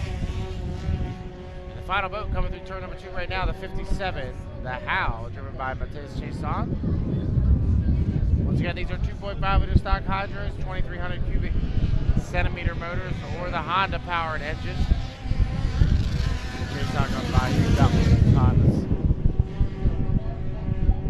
As well as Jacob Haynu, both are running the Honda. The other two guys are running the Ford. So just like the Formula 2500 class, we have a discrepancy between the Honda and the Ford. Here in the Formula for 2.5 liter, Jacob Haynu has been pretty dominant here this season. He won the Cambridge Regatta, and then he won in Israel Tracy, and he also won in Brockville. So he's a perfect 3 for 3 here on the HRL scene in 2024. Jacob Haynu is the son of Richard Haynu, who drives in the H350 class and the H2. Jacob driving the S2. Again, if you're just tuning in, this is the 5-minute warm-up here for the rerun of Heat 4A. Coming up next will be Grand Prix 3A, followed by Grand Prix 3B. And then we'll go back, and I believe Jersey Speed Skip will follow that up. And then we'll go Pro Hydro, Vintage, and then we'll get into the Consolation Heats. First Consolation Heat is currently scheduled for 1:25 p.m., the first Consolation Heat of the day. The way a Consolation works, if you're new to HRL format, you accrue all your points throughout the weekend. The ultimate goal is to get enough points to make it directly into the final. If you're unable to make it directly into the final, you have to go through 1 or 2 of the Consolation Heats. You must win the Consolation Heat to make the final. So, for example, in Formula 2500, we will have 1 Consolation Heat. The winner of that Consolation Heat will be in lane number 8. The other 7 will automatically be in the final. In H350, we'll have 2 Consolations. The top 5 are already in the final. We talked about them a little bit ago. The other 2 will be determined based off the winners of Consolation 1 and Consolation 2. That will determine who is in lane 6 of the trailer for the finals later on today. And the same thing with Grand Prix, depending on how many Grand Prix we have left. We are scheduled to go 5 on the front line and 1 trailer. The winner of the Consolation will be the trailer for the Grand Prix Hydro final, which will be the final heat of the day here on day number 3 of the 84th edition of the Valleyfield Regatta. We'll get them lined up for you here in Heat 4A. Unfortunately, Ken Brody is out with the barrel roll earlier, so Derek Anderson will have lane number 1 in the 25, the Canadian tire. Lane number 2 will be the Howe, Matthias Chasson in the 57. Lane number 3 will be Matthew Brown in the 74, and Jacob Haynu will be on the outside in lane number 4 as we are 7, 6, 5, 4, 3, 2, 1. Mark. Haynu had to get out of the throttle, but he'll lead him across, and here comes Chasson. Matisse Chason of lane number 2 will lead him down here into turn number 1. Remember, we go 5 times around here, a 2.5 liter stock qualifier rerun of 4A. And Matisse Gabriel Chason leads him off the exit of turn number 1. Jacob Haynu on his outside and Derek Anderson on his inside as they go down the backstretch here on lap number 105. Matisse Chason, your leader by 2 full rooster tails already. Jacob Haynu running in second, Derek Anderson in third, and Matthew Brown in fourth. Chason down into turn number 2 here on lap number 1. Takes it a little bit wide that time, comes out in about lane number 4. Come around and complete lap number 1. Be 1 down, 4 to go. Here in 2.5 with the stock qualifier heat 4A. Jacob Haynu running on the outside of the Novo racing. Derek Anderson is about to lose the Callan on the 25. As they go down here to turn number 1 on lap number 2. And Matthew Brown running in 4th position. So Chason through turn number 1, but here comes Haynu on the inside. Jacob Haynu's moved to the inside the buoy row. He's made up a lot of ground as they come up the exit of number 1. It's within 4 boat lengths of each other as they go down the backstretch here on lap number 2. 1.5 in and 3.5 to go here in 2.5 liter stock qualifier 4A. And Matisse Chason is your leader down into turn number 2, but Haynu runs it really hard. Oh, Haynu almost hooked it. He'll come through the apex of turn number 2 to come around and complete lap number 2 to be 2 down and 3 to go. And Chason, he is your leader off the exit of turn number 2. Jacob Haynu drives it really hard that time. He'll have to go back over the outside of the white water. Matisse Chason as they cross start finish line, 2 down, 3 to go. Chason down into turn number 1 here on lap number 3. Leads by a full rooster tail. Over top of Haynu running in second. Third is Derek Anderson, and 4th is Matthew Brown. Halfway through heat 4A as Matisse Gabriel Chason, your leader down the backstretch, 2 full rooster tails over top of Jacob Haynu. Haynu tried to dig in down into turn number 2, backed out of the throttle a little bit, running back in second position. Tight turn number 2 here at Valleyfield is bit of many. Come off the exit of turn number 2 to come around and complete lap number 3 to be 3 down, 2 to go. 2.5 liter stock qualifier 4A, and Matisse Gabriel Chason. He is your leader in the 57 in the house. Haynu still running in second. Ooh, Jacob Haynu getting really late coming across start finish line.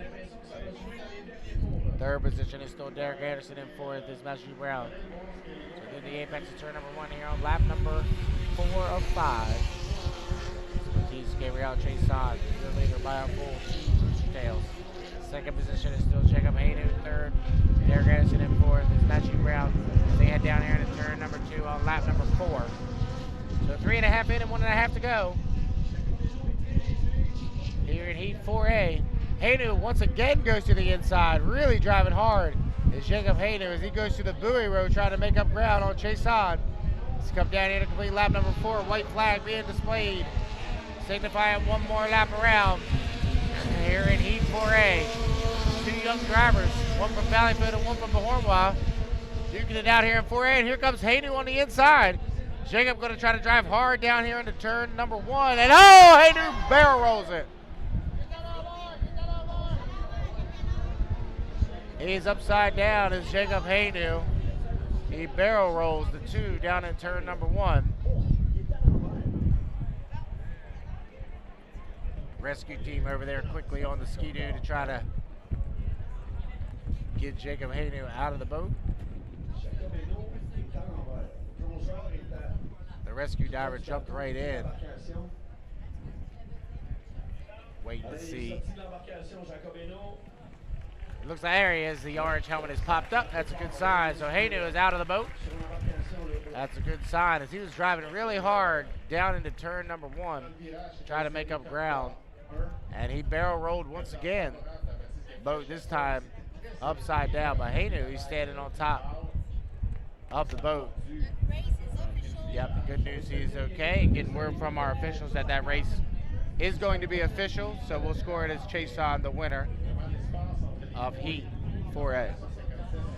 Alors oui, Jacob Haynu qui tentait une poussée sur Matisse Gabriel Chason. Ça semblait extrêmement serré au virage. Eno pensait peut-être qu'il y avait suffisamment de place. On le voyait tenter aller par l'extérieur, par l'intérieur. Et là, il faudra voir, John, s'il y a des dommages en vue de la finale. Donc, à suivre dans son cas. Mais là, belle fin de course là, s'annonçant entre les deux favoris.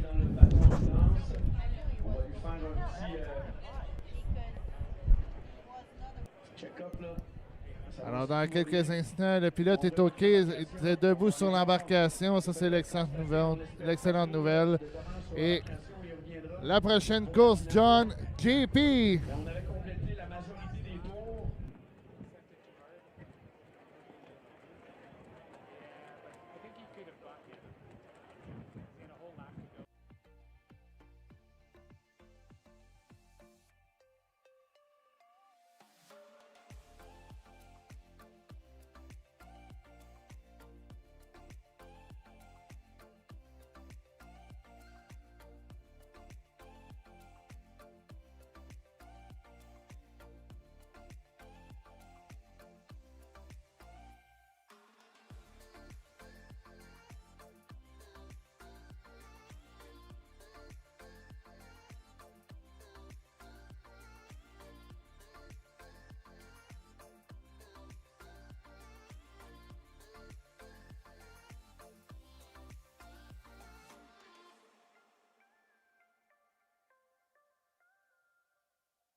All right, 5-minute gun has sounded.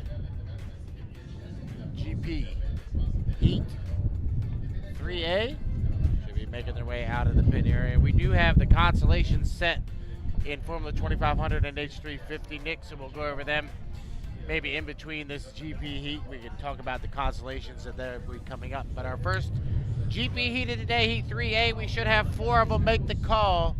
First boats are coming out of the pit area. Why don't you tell us who's in 3A? Oui, alors on a dans le GP 212 de Plomberie-Silco, Éric Langevin, qui lui a eu 2 abandons hier, partira dans le premier couloir. Kevin Ecrit, le Charger, partira dans le deuxième couloir. Brandon Kennedy, qui lui, sa séquence de victoires se poursuit, rendu 13 en 13, et partira en troisième dans le TKO Racing. Et Ken Lupton, qui a actuellement 142 points sur une possibilité de 150, mène toujours le week-end. Alors, John, 4 embarcations, ça va être extrêmement rapide. 340 from the start, 340 away, Grand Prix Heat 3A. Brandon Kennedy comes by. Remember, double points for the Grand Prix Challenge. Kennedy comes by in the TKO Racing GP 35, sponsored by River City Printing. The 577 of Miss Lucas Oil out of Waverly, New Zealand, Ken Lupton. The 212 Silco Racing, Eric Langevin out of Valleyfield, Quebec. And the GP10 of Kevin Egret in the Charger through turn number 2. Coming by 4 boats here in 3A. As we stated multiple times today, we are down to, I believe, 7 Grand Prix. We started with 12. We've had some mechanical issues so far this weekend. Unfortunately, we've lost 5 of them. We've lost the 79, the 71, the 757, the 39, and the 17. All those boats are staying on the trailer here for Championship Sunday. Final qualifiers are on the water now. Brandon Kennedy doing a time and run from lane number 3 as he comes down here to start finish line.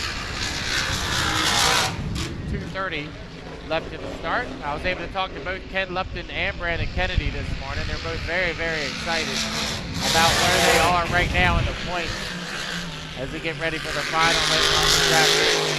Eric Langevin has been very consistent. Yesterday, talked to Eric, and Eric said he just had the throttle cable pop off yesterday. So no mechanical issues or anything, just the throttle cable off the 212. Oui, Éric Langevin, problème d'accélérateur dans son cas qui s'est tout simplement détaché. Il faut vous rappeler que Jeff Bernard, dans le Bad Influence, ne prendra pas part aujourd'hui en vertu des problèmes de moteur, ainsi qu'Andrew Tate. Donc la porte est ouverte pour un nouveau champion à Valleyfield.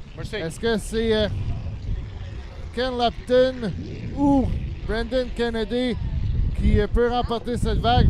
Peu importe, ça s'annonce une vague extrêmement compétitive. All right, 1:28 for the start of Heat 3A. For our friends around the world, thank you for tuning in here to the Sunday edition of the 84th Annual Valleyfield Regatta. My name is John Termy, my good partner Nick Allard is with me for Grand Prix Heat 3A. Eric Langevin comes by the 212 Silco Racing. Here comes Kevin Egret, the West Coast Invader in the GP10. The final West Coast boat remaining with the 17, Miss Renee, unfortunately, and Tyler Eccles are on the trailer for the remainder of the weekend. Ken Lupton comes by the grandstands for the first time, and here comes Brandon Kennedy. 50 seconds to the start. Langevin's up just a little bit early in the 212 Silco Racing. Lane number 1 here in Heat 3A with 38 seconds to go will be Eric Langevin. The 212 the Silco Racing out of Valleyfield, Quebec. He'll be in lane number 1. Lane number 2 will be Kevin Egret in the GP10. The Charger out of the great state of Washington. Lane number 3 will be Brandon Kennedy out of Barron, Delaware, and the River City Printing presents TKO Racing's GP35, and up on the outside of Waverly, New Zealand. The 577 of Ken Lupton, the Miss Lucas Oil. That's how they'll line up. Langevin, Egret, Kennedy, Lupton, 6, 5, 4, 3, 2, 1. Mark is a clean start. Kennedy number 1. Everybody got to hold their lanes all the way through the apex of turn number 1. Kennedy will turn left first, and look at that thick ride through turn number 1. Very smooth through the apex of turn number 1 is Brandon Kennedy as he comes off the exit pit with a nice rooster tail advantage over top of Longevan in second position. A nice run for Longevan.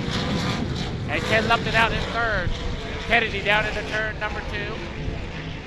GP 35. TPO Special is your leader up the exit of turn number 2 to come around and complete lap number 1. 1 down, 3 to go here at GP 3A. Lupton moves up on the second. On the outside of Eric Longevan, he falls back to third. Kennedy, Lupton, Longevan, Egret. That's how they run through the apex of turn number 1 here on lap number 2. Brandon Kennedy in the GP 35 is the leader. Kenny Lupton running out in about lane number 4. Moves up into second position over top of Aaron Longevan as he falls back to third position with Kevin Egret running in fourth. Here on lap number 2, down into turn number 2, it's still Brandon Kennedy your leader, but the battle is for second between Longevan and Lupton. Eric Longevan having a great run in the 212 Silco Racing here in Heat 3A. 2 down, 2 to go.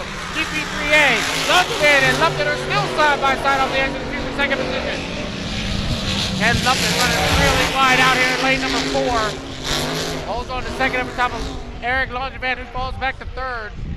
Kevin Egret running in fourth position. Brandon Kennedy. Longevan took the buoy out of turn number 1. He's got to go back and pick that up. Brandon Kennedy leads by a full half a straightaway over top of Kenny Lupton back in second position as they go through the apex of turn number 2 here on lap number 3.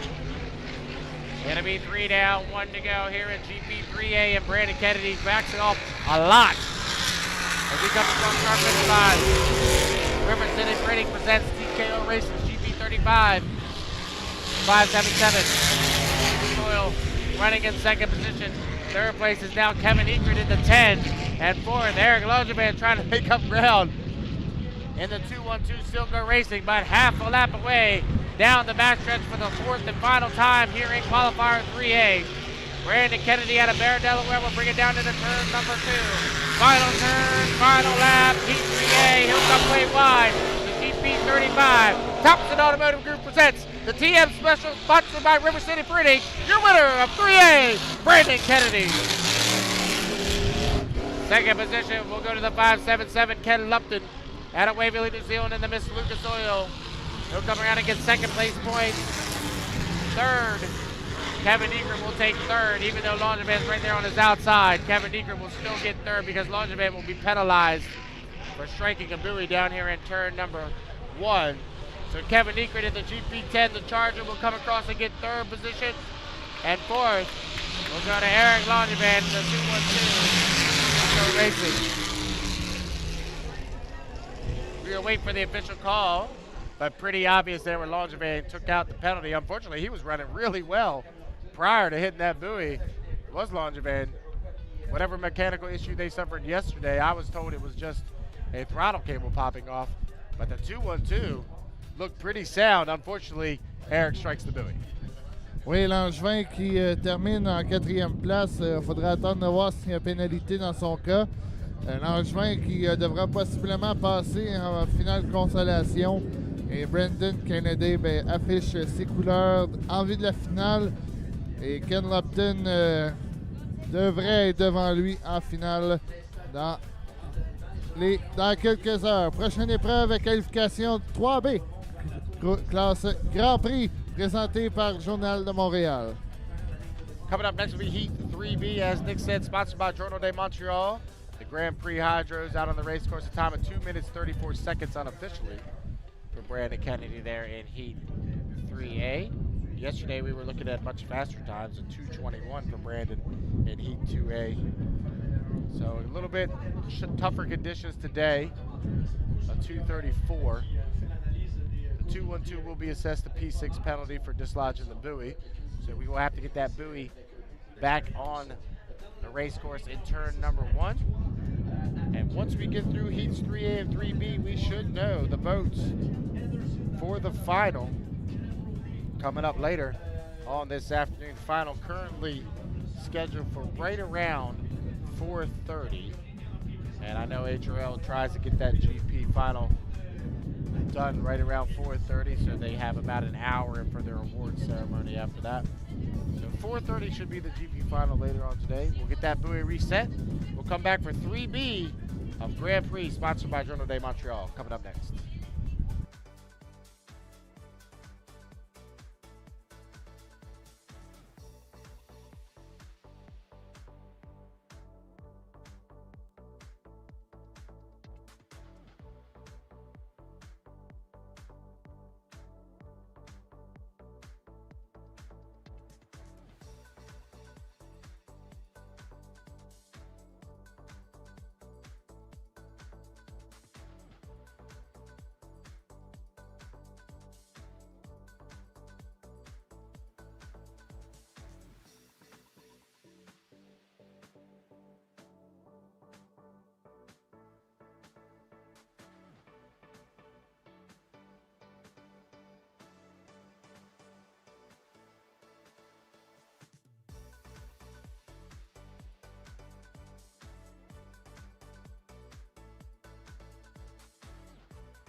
All right, here we go, heat 3B. Grand Prix Hydros, 5-minute gun has sounded. We should have 3 of them make the call. Here for heat 3B, Jimmy King, Bobby King, and Jack Lupton should be the 3 boats that make the call here for 3B. Been an unfortunate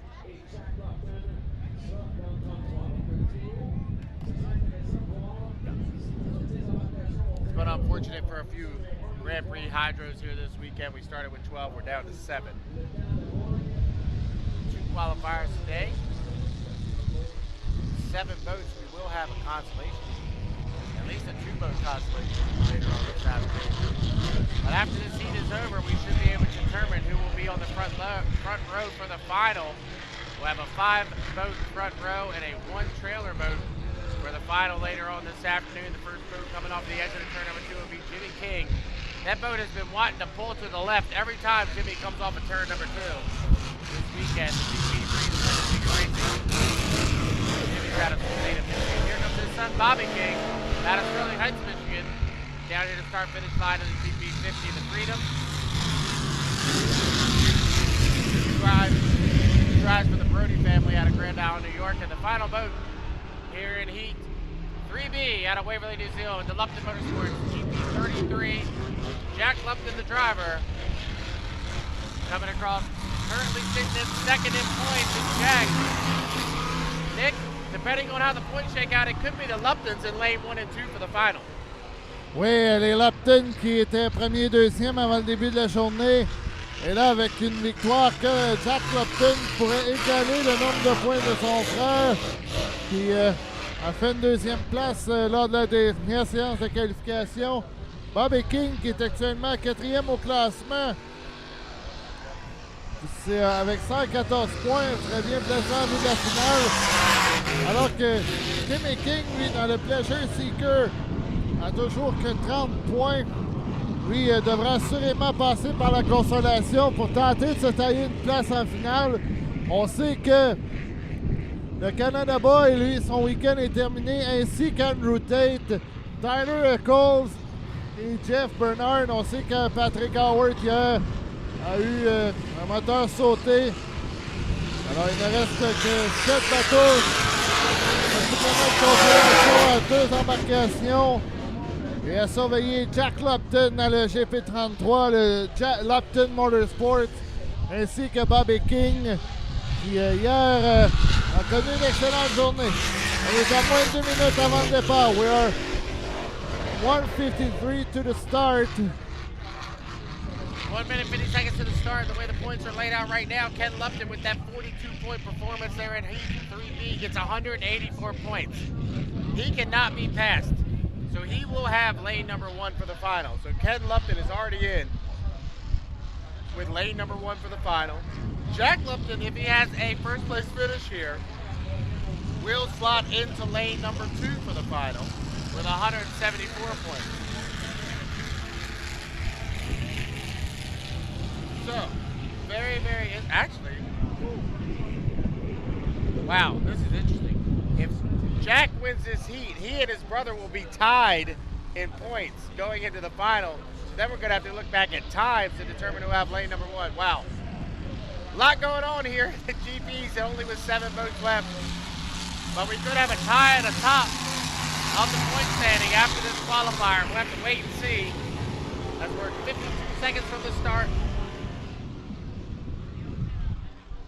52 seconds away, lane number 1 here in Heat 3B will be Jimmy King in the GP3, the Pleasure Seeker Racing. He drives for Roger Mahan out of the state of New Jersey. Jimmy comes to us from the great state of Michigan. Lane number 2 will be his son, Bobby King, out of Sterling Heights, Michigan. He drives for the Brody family out of Grand Island, New York in the GP50, the Freedom. And the final boat on the outside out of Waverly, New Zealand, the GP33, the Lupton Motorsports, and Jack Lupton in the 33, and we are now 10 seconds from the start. Heat 3A, sponsored by Journal Day Montreal. We are 6, 5, 4, 3, 2, 1. Mark, it's a clean start. Bobby King breaks the line first. He leads it down here to turn number 2. Chime walking the 50 down here to turn number 1. King in lane number 2, Lupton in lane number 3. It's Bobby King off the exit of turn number 1, your leader, with Jimmy King on the inside and Jack Lupton on the outside. Bobby King in the 50, setting them down the back stretch. He's got about a 2 boat length advantage. Over talking Jack Lupton running back in second position. Bobby King in the GP50, the Freedom, your leader down here in the turn number 2 on lap number 1. We'll go 4 times around here at GP Qualifier 3A, sponsored by Journal de Montreal. 1 down and 3 to go. And how about this? Bobby King in the GP50 looking really good here in 3A. Jack Lupton running in second. And Jimmy King running in third. Through the apex of turn number 1 here on lap number 2. And Bobby King has extended the lead. He's walked it out to the full 2 Rooster Tails over top of Jack Lupton back in second position. Bobby King time walking the GP50 Freedom across the midway point of the backstretch here on lap number 2. Bobby King and the GP50 the Freedom off the exit of turn number 2 to come around and complete lap number 2. It'll be 2 down and 2 to go here at GP3B, sponsored by Journal de Montreal. Oh, Bobby King, incroyable! Bobby has gone down Le Freedom! off the edge of turn number 2. From the confident side, here comes Jack Lupton, and Bobby King cops the lid, unfortunately for the 50. Something went amiss at the GP50, and Bobby King is broke down. Now Jack Lupton assumes the lead through the apex of turn number 1. And Lupton off the exit of turn number 1. Only boat left running here in 3B as Bobby King pops the lid on the GP50. 2.5 in and 1.5 to go. They put the checker flag up on the race course for the 33, the Lupton Motorsports. As they go through the apex of turn number 2 for the final time. Checker flag waving. 50 points will go to the 33. Jack Lupton, your winner of Heat 3B will be Jack Lupton in the Lupton Motorsport. Unfortunate. Bobby King was running really strong there as he came across start finish line to complete lap number 2. The motor just shut off on him.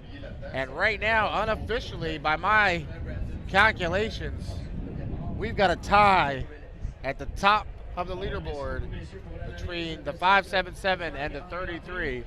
Once we get the official word from all the HRL officials, will let you know. But right now, both the 577 and the 33 have 184 points going into the final later on today, Nick.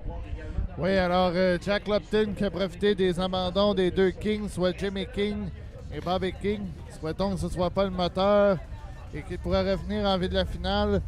Et là, on a une égalité entre les 2 frères Lupton. Alors, qui aura l'intérieur? Est-ce qu'on va y aller par l'essai chronométré ou le meilleur temps en course? On verra, mais ça risque d'être toute une finale avec les 2 Lupton à l'intérieur.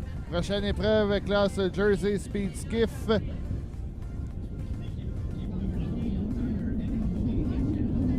Up next, Jersey Speed Skiff Qualifier 4A. They'll be out on the water next, Qualifier 4A. Coming up next for Jersey Speed Skiff. Just a reminder, we will have all the points and the standings for you for the Grand Prix. We'll let you know the lineup here in just a few minutes for their final later on today. Remember, we'll have a 5-boat front line. We'll see if the 50 can get fixed up for the Consolation. But right now, we can be safe to say the 577, the 33, the 35, and the 10 will definitely be on the front row. So those 4 boats in some order. Right now, from my calculations, it'd be 577, 33, 35, and 10. Will definitely be on the front row, but we will do the math and provide you with those official results here in just a few minutes. Stick around. Up next, 4A Jersey Speed Skiff.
Alors, qualification 4A, Jersey Speed Skiff.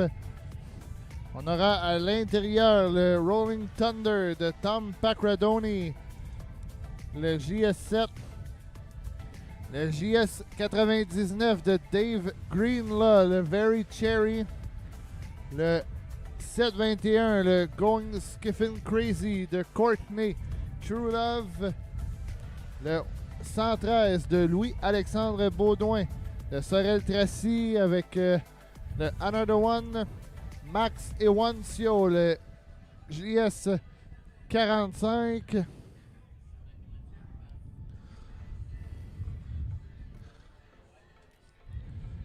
Le JS 10, le Yampin Yemenai de Jimmy Stewart. Le JS 22 de JRD. Et le 41 de Abigail Langford. Alors pour l'instant, c'est JRD qui a 61 points. C'est lui qui est premier au classement du week-end. Jimmy Stewart est deuxième avec 10. Avec le 10, 58 points. Et Max Ewancio est troisième dans le In the Red. Et il faut spécifier que pour Tom Pacradoni, c'est Marc Lecomte, son navigateur.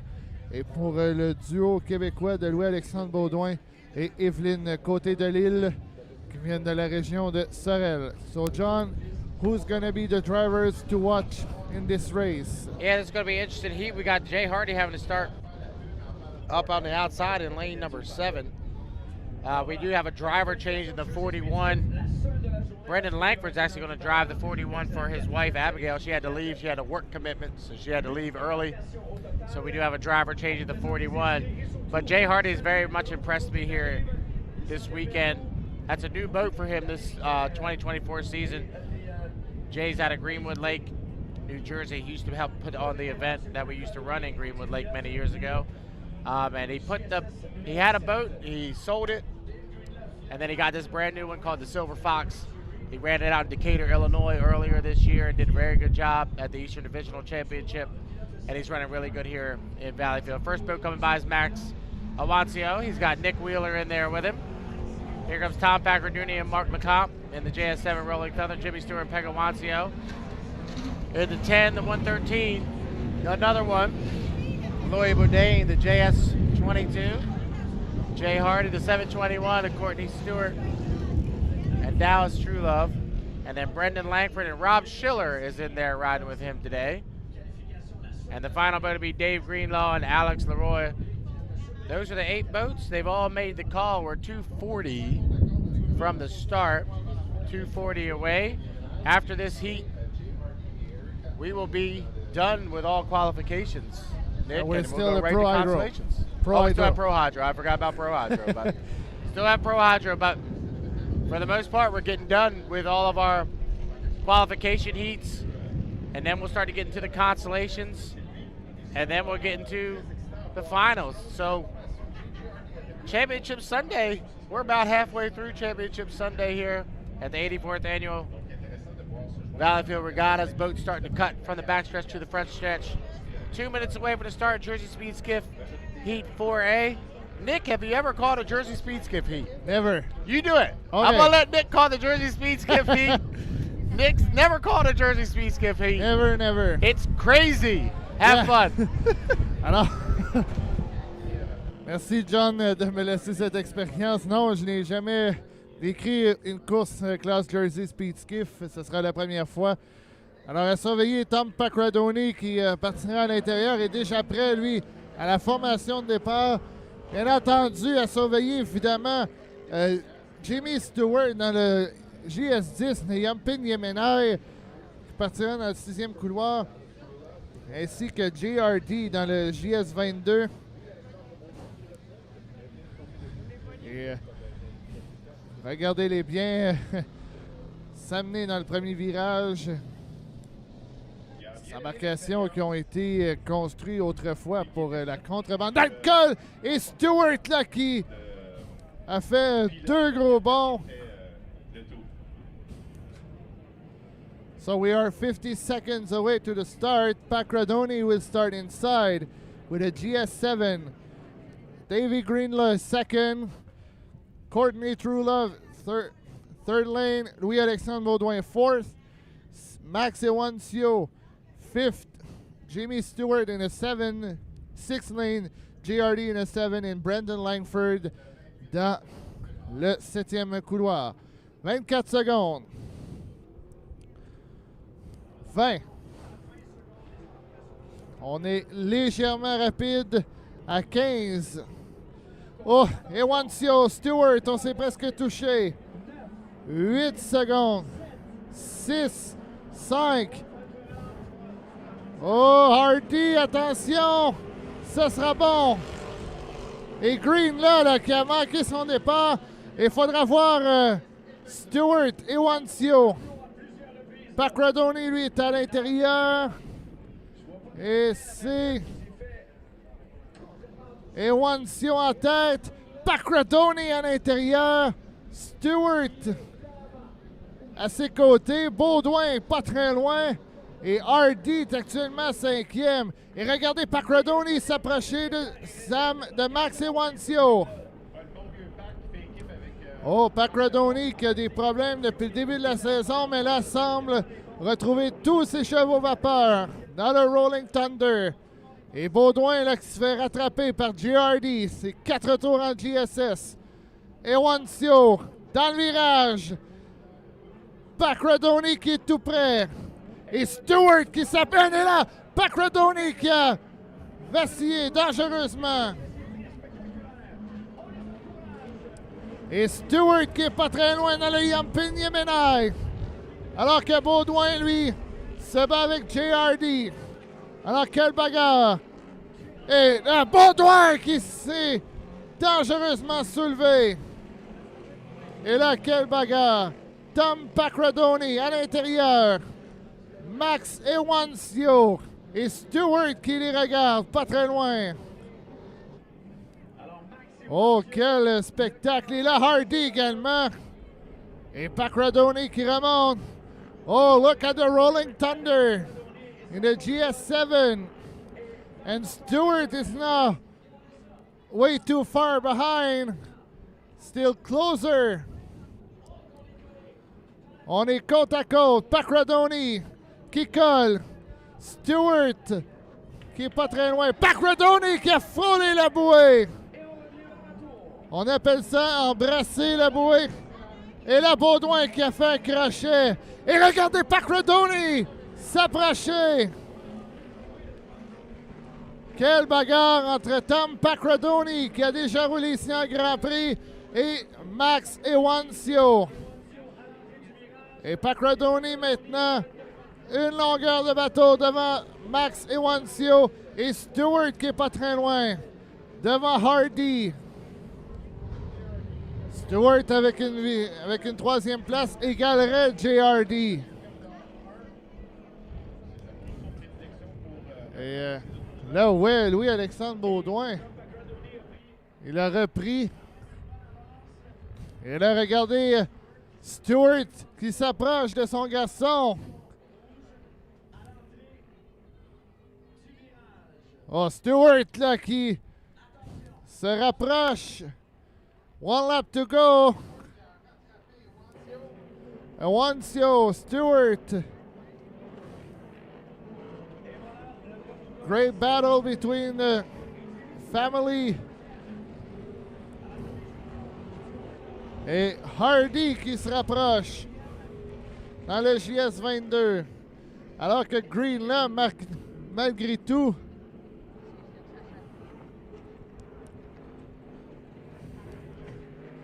Il manque une embarcation, là.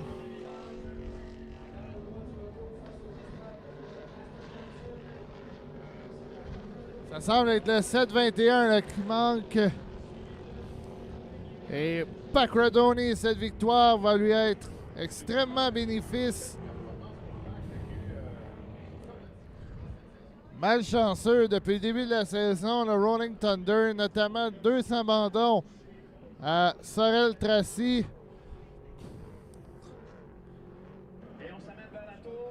Lui qui a repris son embarcation après un an. Ce sera la victoire de Tom Pacradoni, Rolling Thunder. Deuxième, second, Jimmy Stewart, GS10. Max Ewancio. Troisième devant Jay Hardy. Alors que Green là, va terminer cinquième devant Louis-Alexandre Baudouin. Alors Pacradoni qui avait une mission, c'est-à-dire remporter cette course en partant à l'intérieur et c'est fait.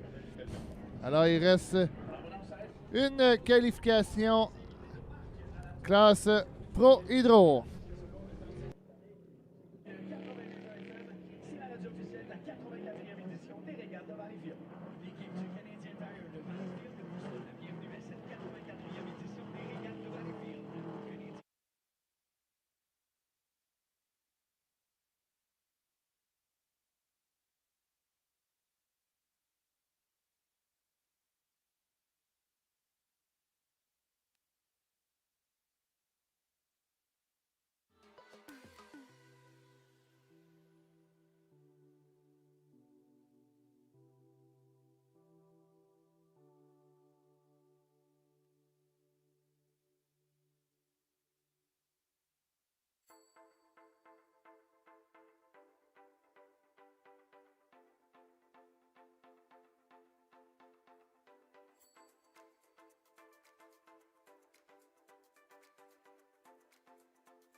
All right, we are getting in some info here. We do have Pro Hydro left to run before we start to get into the consolations and the finals. All right, so the final is set in 2.5 liters. Dominic Belay has got lane number 1 for that final, and we'll go over that lineup for you once we get there. The Formula 2500 heat final is set with Eddie Campus having lane number 1. We will have a consolation to run for Formula 2500, so they will run one consolation heat.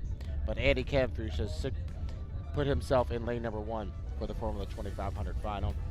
The H350 final, the front row will consist of the 14 in lane number 1, Frederic Coutier, the 8 of Mikel Tremblay in lane number 2, the 306 of Tommy Shannon, the 999 of Eric McKenna, and the 21 of Yannick Leger. That'll be the 5 on the front row.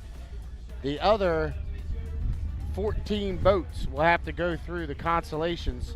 The first consolation will have Bobby King in it. If you're wondering where Bobby King stacks up, he's going to be in lane number 4 of the first consolation. He will have to win that in order to make it in. But he's got some competition to his inside. That first consolation could be a final. Got the 37, the 773, the 924, the 242, the 195, the 4, and the 519 all in that first consolation. And then we get to Grand Prix, and I'm telling you, we've got a story in Grand Prix. The 577 and the 33, after all time trials and the 3 qualification heats, are tied with 184 points for the weekend. So then, if we're tied, we go to the fastest time of the weekend. Not your time trial time, but the fastest time of a scored heat. And the fastest time for Ken Lupton was a 2-minute, 29-second, 0.6. So 2:29.6 in Heat 2B yesterday. Jack Lupton's fastest time was a 2:29.4 in Heat 1A. So literally 0.2 of a second separate first and second. So because a 0.4 beats a 0.6, Jack Lupton will have lane number 1 for the GP final. Ken Lupton will have lane number 2.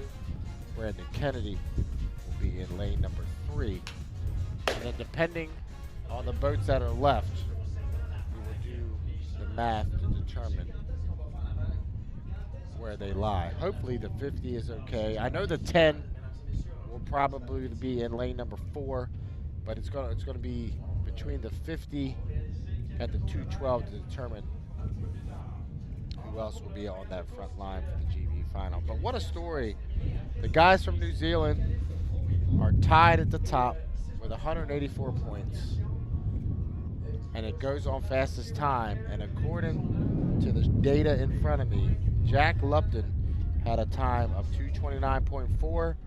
Ken Lupton had a time of 2:29.6. So those two will be in lane 1 and 2, respectively, for the final later on today.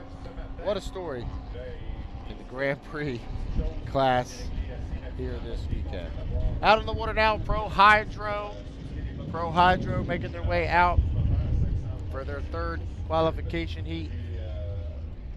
Dominic Mosenev in the 109, he has struggled.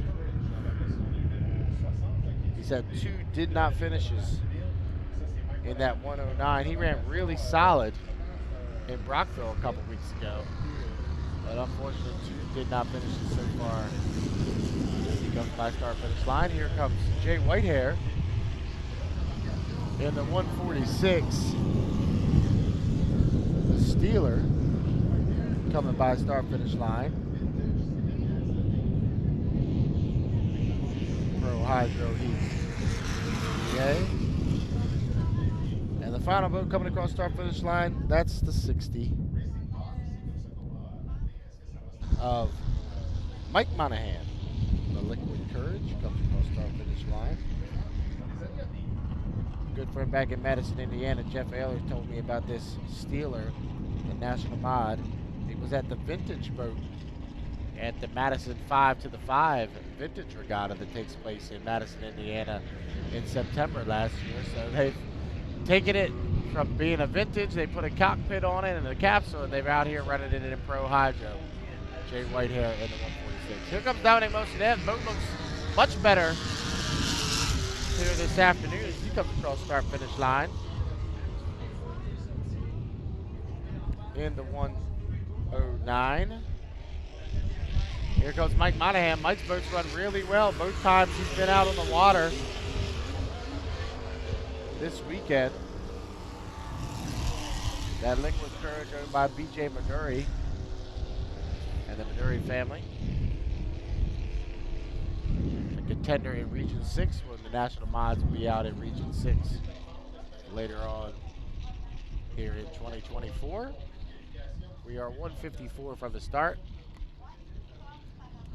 For those listening to us and watching us on the live stream, please make sure that you hit that like and subscribe button. As we are 143 from the start. After Pro Hydro, we'll go vintage. And then we'll start our consolation heats. We'll have the Formula 2500 consolation, followed by 2 H350 consolations. We'll have to wait and see if we have a GP consolation or not.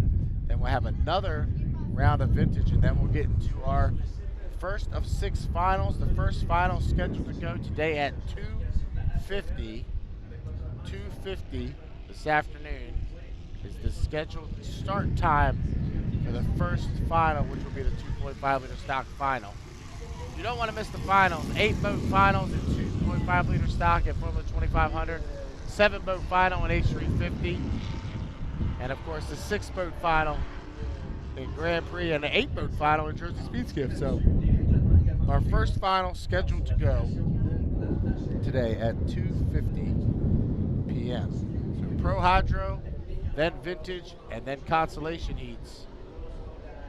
As we're lined up on the backstretch here at 36 seconds to the start. Pro Hydro Heat 3A.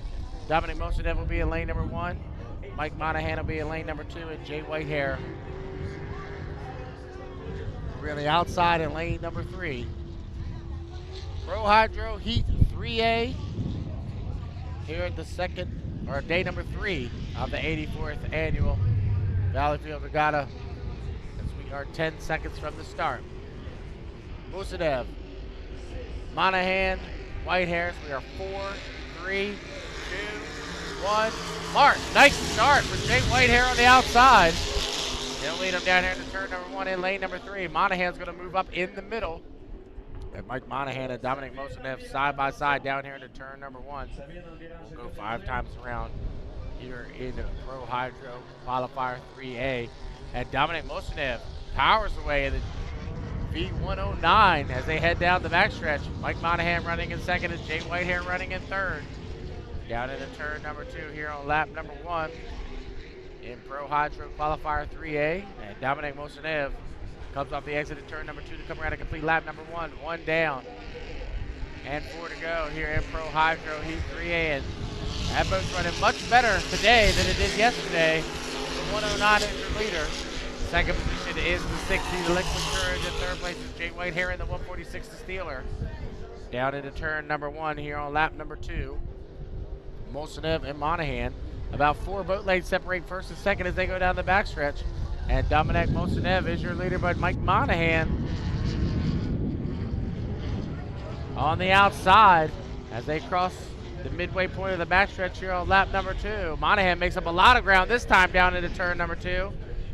So on the inside is Motionev, on the outside Monahan's right there. They're going up the exit of turn number 2, almost side by side. Now Motionev opens it up by 3 boat lanes. He's coming around here to complete lap number 2. 2 down here in Pro Hydro Heat 3A, and Motionev slows a little bit that time. And Monahan takes advantage and moves up on the outside.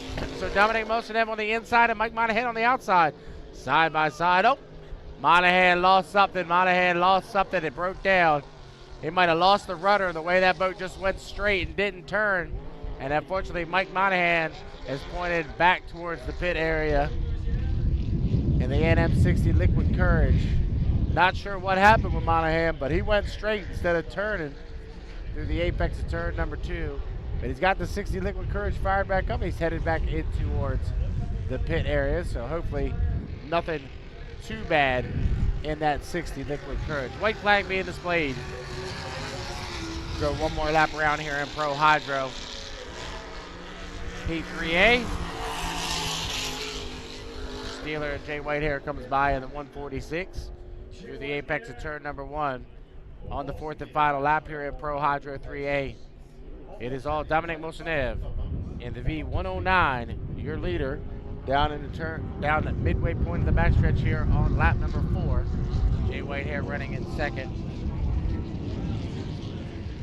And unfortunately, Mike Monahan has taken the 60 Liquid Courage back to the pit area. As they went through turn number 2 on that previous lap, something happened in the 60 and he went straight while everybody else was turning. Checker flag waving this time by, and Dominic Mosenev in the V109. He'll be your winner of Heat 3A for Pro Hydro. Second position, we'll go to Jay Whitehair in the 146. Up next, we'll go vintage. We'll see if these are the small vintage. Usually they'll do the small vintage come out first, and then in between the Consolation and the finals, put out the large vintage.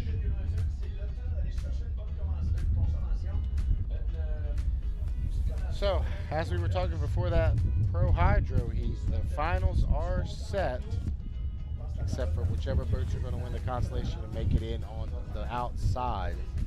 But the first positions are set for the finals.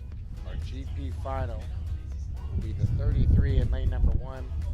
Jack Lupton, lane number 2 will be Ken Lupton. Lane number 3 will be the 35 of Brandon Kennedy. Lane number 4 will be the 10 of Kevin Egret. And then we'll have to wait and see. Hopefully the 50 of Bobby King will make it. And Eric Longevan as well. Should be the remaining 2 boats. We'll come back with Vintage Hydros making their way out on the race course next. Stick around. Day number 3, Championship Sunday at the 84th Annual Valleyfield Regatta.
All right, our small vintage hydro out on the water.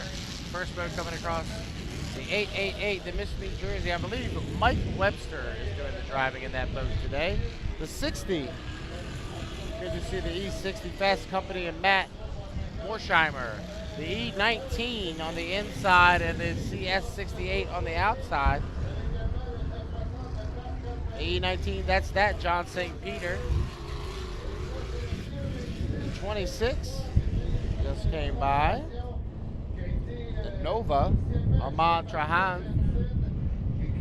So these are medium vintage, as we like to say. We have small vintage, medium vintage, and large vintage. These are the medium vintage boats. Old 5 liters. See the E letter designated on the side of the boat. Signify they were a 5 liter. The S would signify that they were an old 280 or 2.5 liter stock. This Miss New Jersey I know was recently redone by Lauterbach in the Lauterbach shop. Looking really nice. Mike Webster's out of Reading, Pennsylvania.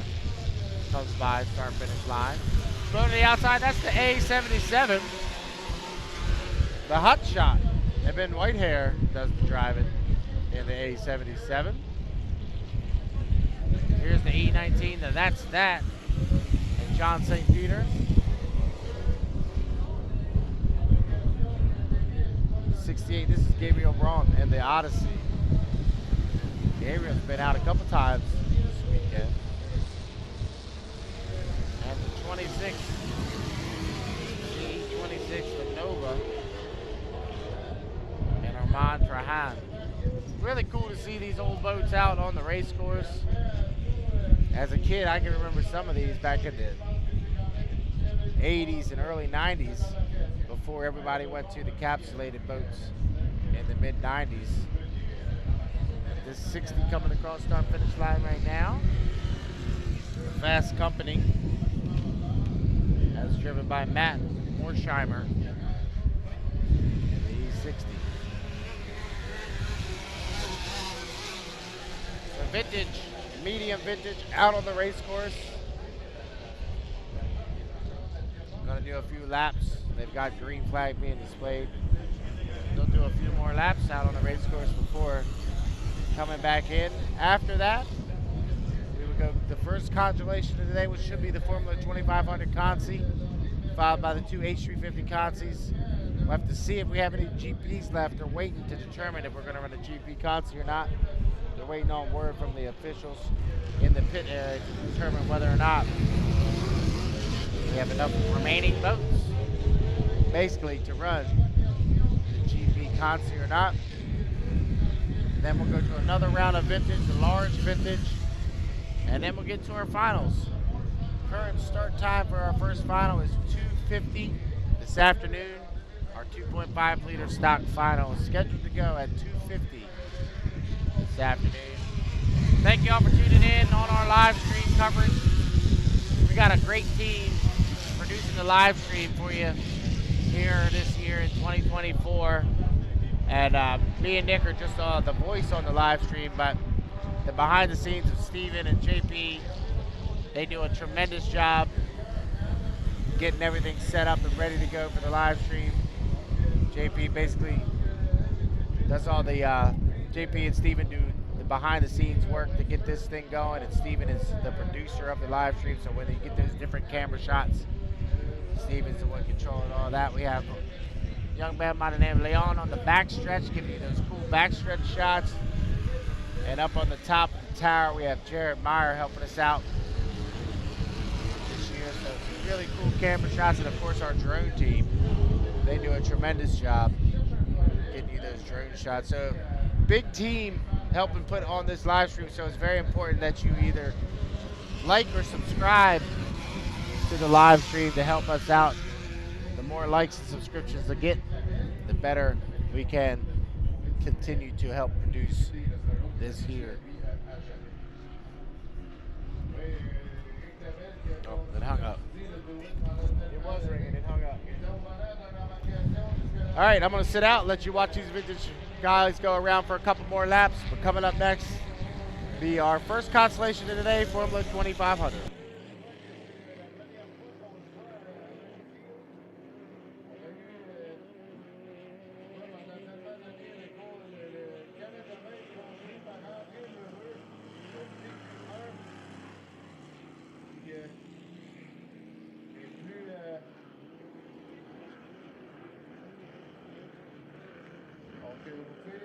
dernière fois, on soulève vos mains, on les soulève. Quel spectacle ils nous ont donné cette fin de semaine? Et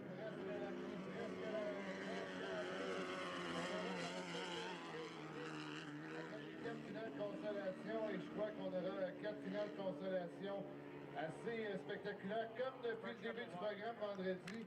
Et on espère que vous appréciez le spectacle parce que c'est tout un spectacle qu'on a sur le circuit Robert Théoret. Merci Nick. On va profiter d'une petite pause avec DJ Mario Rock pour se faire aller les mollets et le bassin dans les estrades.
All right, check 1, 2. Everybody out there in YouTube land, thank you for tuning in. Once again, we are getting ready for our consolation heats. There was just a couple things to work out as far as points and all go. Just so everybody knows, here in HRL, the ultimate goal is to make it directly into the final. And in order to do that, you have to accrue the most points to make it directly in. If you don't get enough points to make it into the final, we run consolation heats in each of the classes that have enough votes. So right now, we don't have enough to run a consolation in 2.5 liters, so they're just going to go right to their final. So we will have a Formula 2500 consolation heat coming up next, and that will be next, presented by Viva Media. Formula 2500 consolation will be next on the water, sponsored by Viva Media. Stick around, we'll be back with Formula 2500 consolation.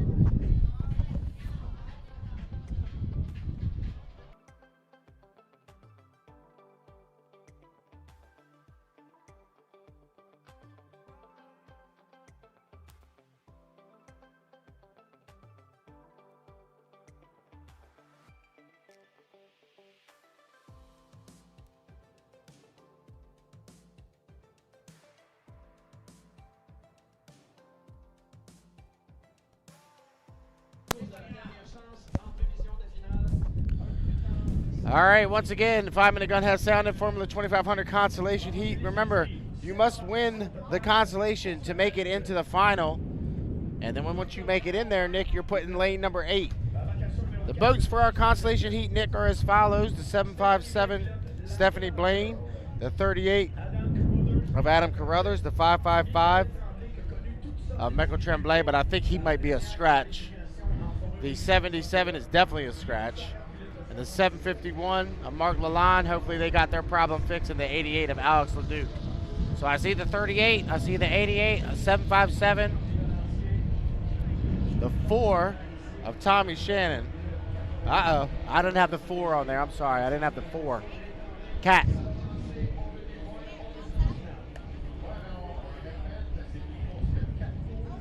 Alors, à l'intérieur, ce sera Tommy Shannon dans la pièce d'auto Valleyfield qui sera à l'intérieur, le F4. Il aura à ses côtés la Canada Girl Stéphanie Blain, le F757 avec Adam Carruthers dans le troisième couloir, le F38.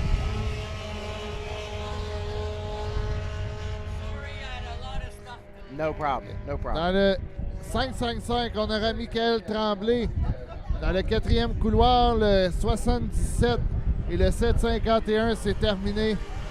Donc, voici les inscrits pour la finale Formule 2500. Eddie Canfouche partira à l'intérieur. Il aura à ses côtés Samuel Tremblay. Dans le 113, Kevin Smith partira dans le troisième couloir. Grant Lidico dans le quatrième couloir, ainsi que Grant Hearn dans le cinquième. John Shaw dans le sixième et Andrew Tate dans le 7e. So, winner takes it all. Le gagnant s'en va en finale. Les autres, on se dit à Norton, à Wanda.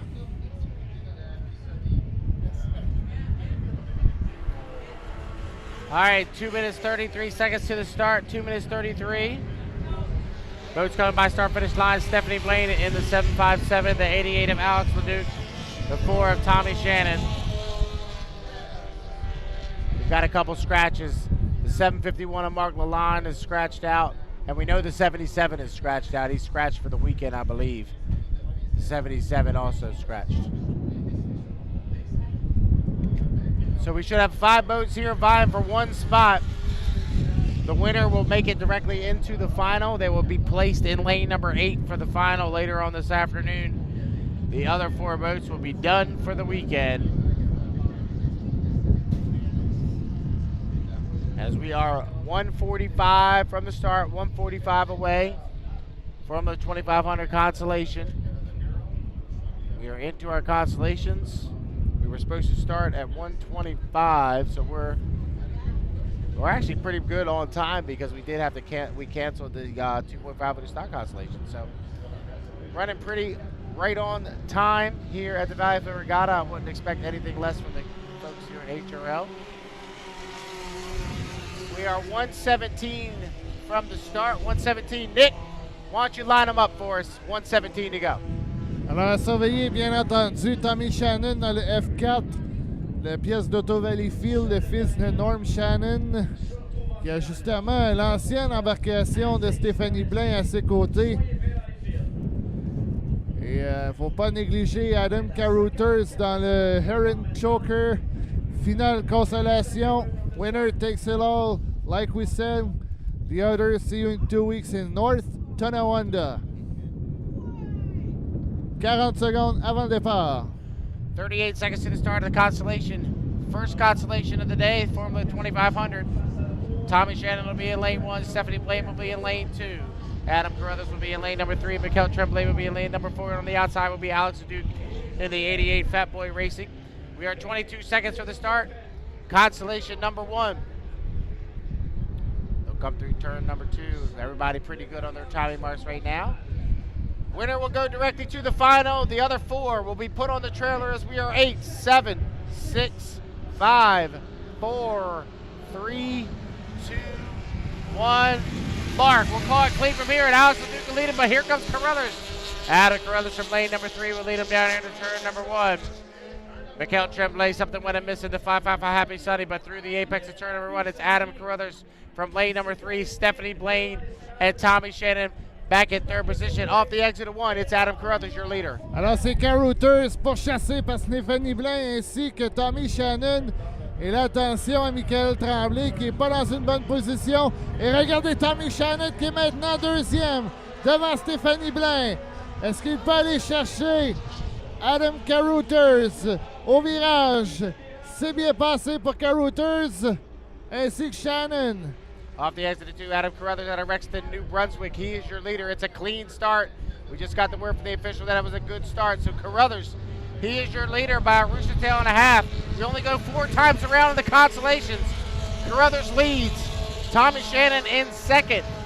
Third, Stephanie Blaine, and fourth, Alex Leduc. Unfortunately, Mikkel Tremblay and the 555 Happy Sunny is dead in the water as they go through the apex of turn number 1 here on lap number 2. Off the exit of 1, it's still Carothers. Alors Carothers qui garde toujours son avance. Blain est actuellement 3e, mais regardez Alexandre Leduc se rapprocher dans le Fat Boy. Est-ce que Shannon aura le temps de remonter sur Carothers? Le Heron Choker qui a fini 2e au classement, 2.5 litres l'an dernier. Off the exit of 2, Adam Carothers will come around and complete lap number 2. All he's got to really do here for the next couple laps is keep it on the water, and this 38 Heron Choker Racing will make it into that Formula 2500 final later on this afternoon. So Carothers leads with Tommy Shannon in second. Third, Stephanie Blaine in fourth. Alex Leduc, everybody pretty evenly spread out here on the racecourse as they head down into turn number 1 on lap number 3. We only go 4 times around. Carothers, your leader, off of 1. Alors les écarts se maintiennent. Là, je pense que Carothers est extrêmement rapide et tout va dans ce sens pour l'embarcation qui a connu quelques difficultés depuis le début de la saison. Shannon dans le F4, qui lui sera de la finale Hydro 350. Il va rester un tour à faire. The white flag is up. 1 more lap to go. Off the exit of 2, the white flag being displayed as Nick said, 1 more lap to go here in the Formula 2500 Consolation Heat. Adam Carothers, Rexton, New Brunswick. He's your leader in the Heron Choker Racing. The Valleyfield Auto Parts, Tommy Shannon running in second position. Third, Stephanie Blaine in the Canada Girl. And fourth, Alice Duke down the backstretch in the 88, the Fat Boy Racing. But lap number 4, off the exit of 1, Adam Carothers still leads. Alors il semble que Carothers va se diriger vers la finale, alors que le Duc lui a perdu du terrain dans le Fat Boy. Et Tremblay qui est toujours dans sa mauvaise posture dans le Happy Sunny. Shannon malheureusement n'a pas connu le meilleur départ dans le F4, alors que Carothers semble se diriger vers la finale. Final turn, final lap, Consolation 1 for the Formula 2500s.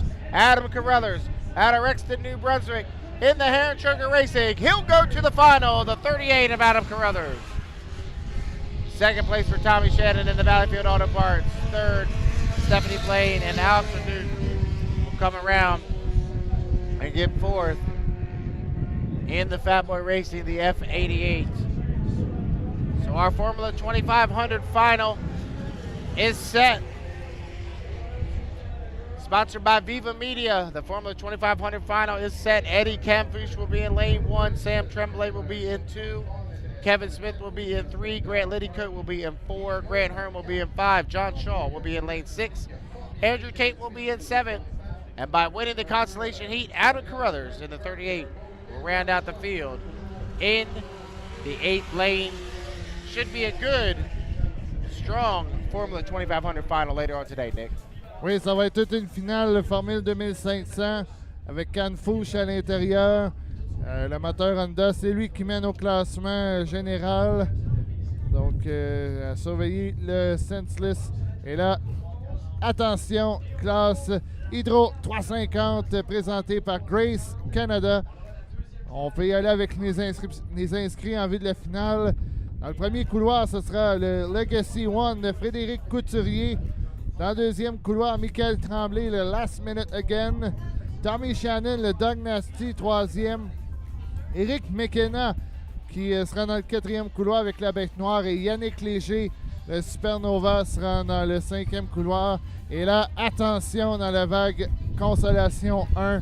Carl Saint-Vincent avec Bobby King. Ça risque d'être extrêmement rapide. Les deux plus rapides depuis le début de la fin de semaine. Coming up next, Consolation number 1, Hydro 350, sponsored by Grace Canada. Consolation 1, next.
Alors, Consolation 1 en Hydro 350.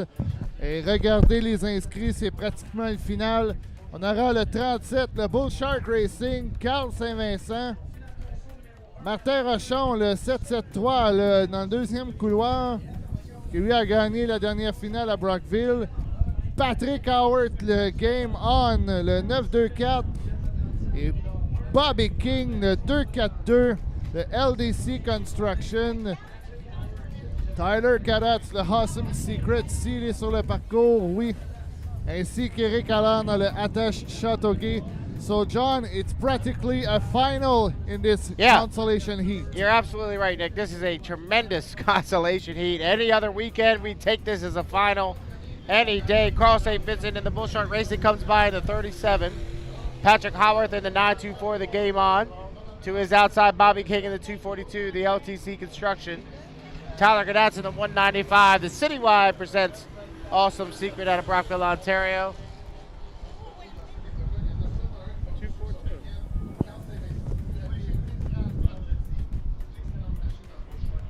Martin Roshan in the 773 and the H4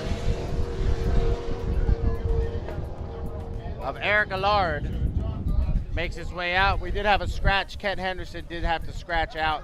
He had mechanical issues in the 519. 318 from the start. 318 from the start. First consolation of Hydro 350. Alors, écoutez, quand on vous dit que c'est pratiquement une finale, là, vous avez 5 pilotes de qualité, même 6 pilotes de qualité, avec Éric Allard qui est capable de surprendre. Il nous a surpris en 2022. Saint-Vincent qui, à 58 points, lui, était 7e. Et Martin Rochon qui était présentement 6e, lui aussi. Alors attention, Bobby King, dans le 2-4-2, lui, sera extrêmement surveillé. A eu le meilleur temps depuis le début du week-end. But everything can happen in this class Hydro 350 qui vous est présenté par Grace Canada. Et le gagnant s'en va en finale. Est-ce que ce sera 6 de large et 1 remorque ou 5 de large, 2 remorques? On est à 2-10. Martin Rochon qui a gagné un peu plus tôt. Même chose pour Carl Saint-Vincent, le Bull Shark Racing. Très belle embarcation. Et Bobby King, le LDC Construction. Alors on est à 1:53 du départ. 1:52 away to the start. 150 from the start.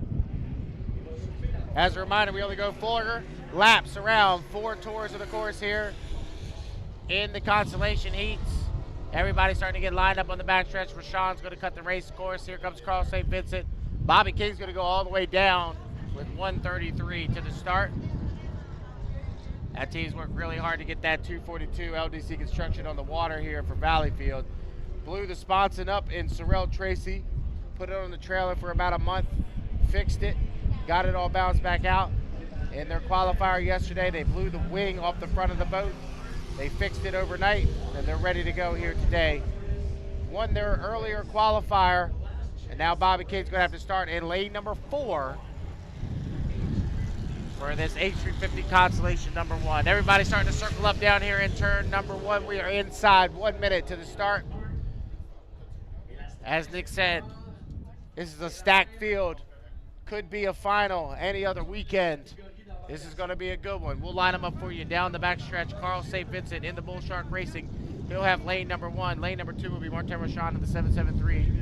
The RTX-sponsored H773. Patrick Howarth in the 924. The Game On will be in lane number 3. Bobby King will be in lane number 4 in the 242. The LGC Construction, lane number 5 will be the 195. Citywide presents Awesome Secret and Tyler Cadets. And on the outside, Eric Allard and the H4, the big decision. We are 15 seconds from the start.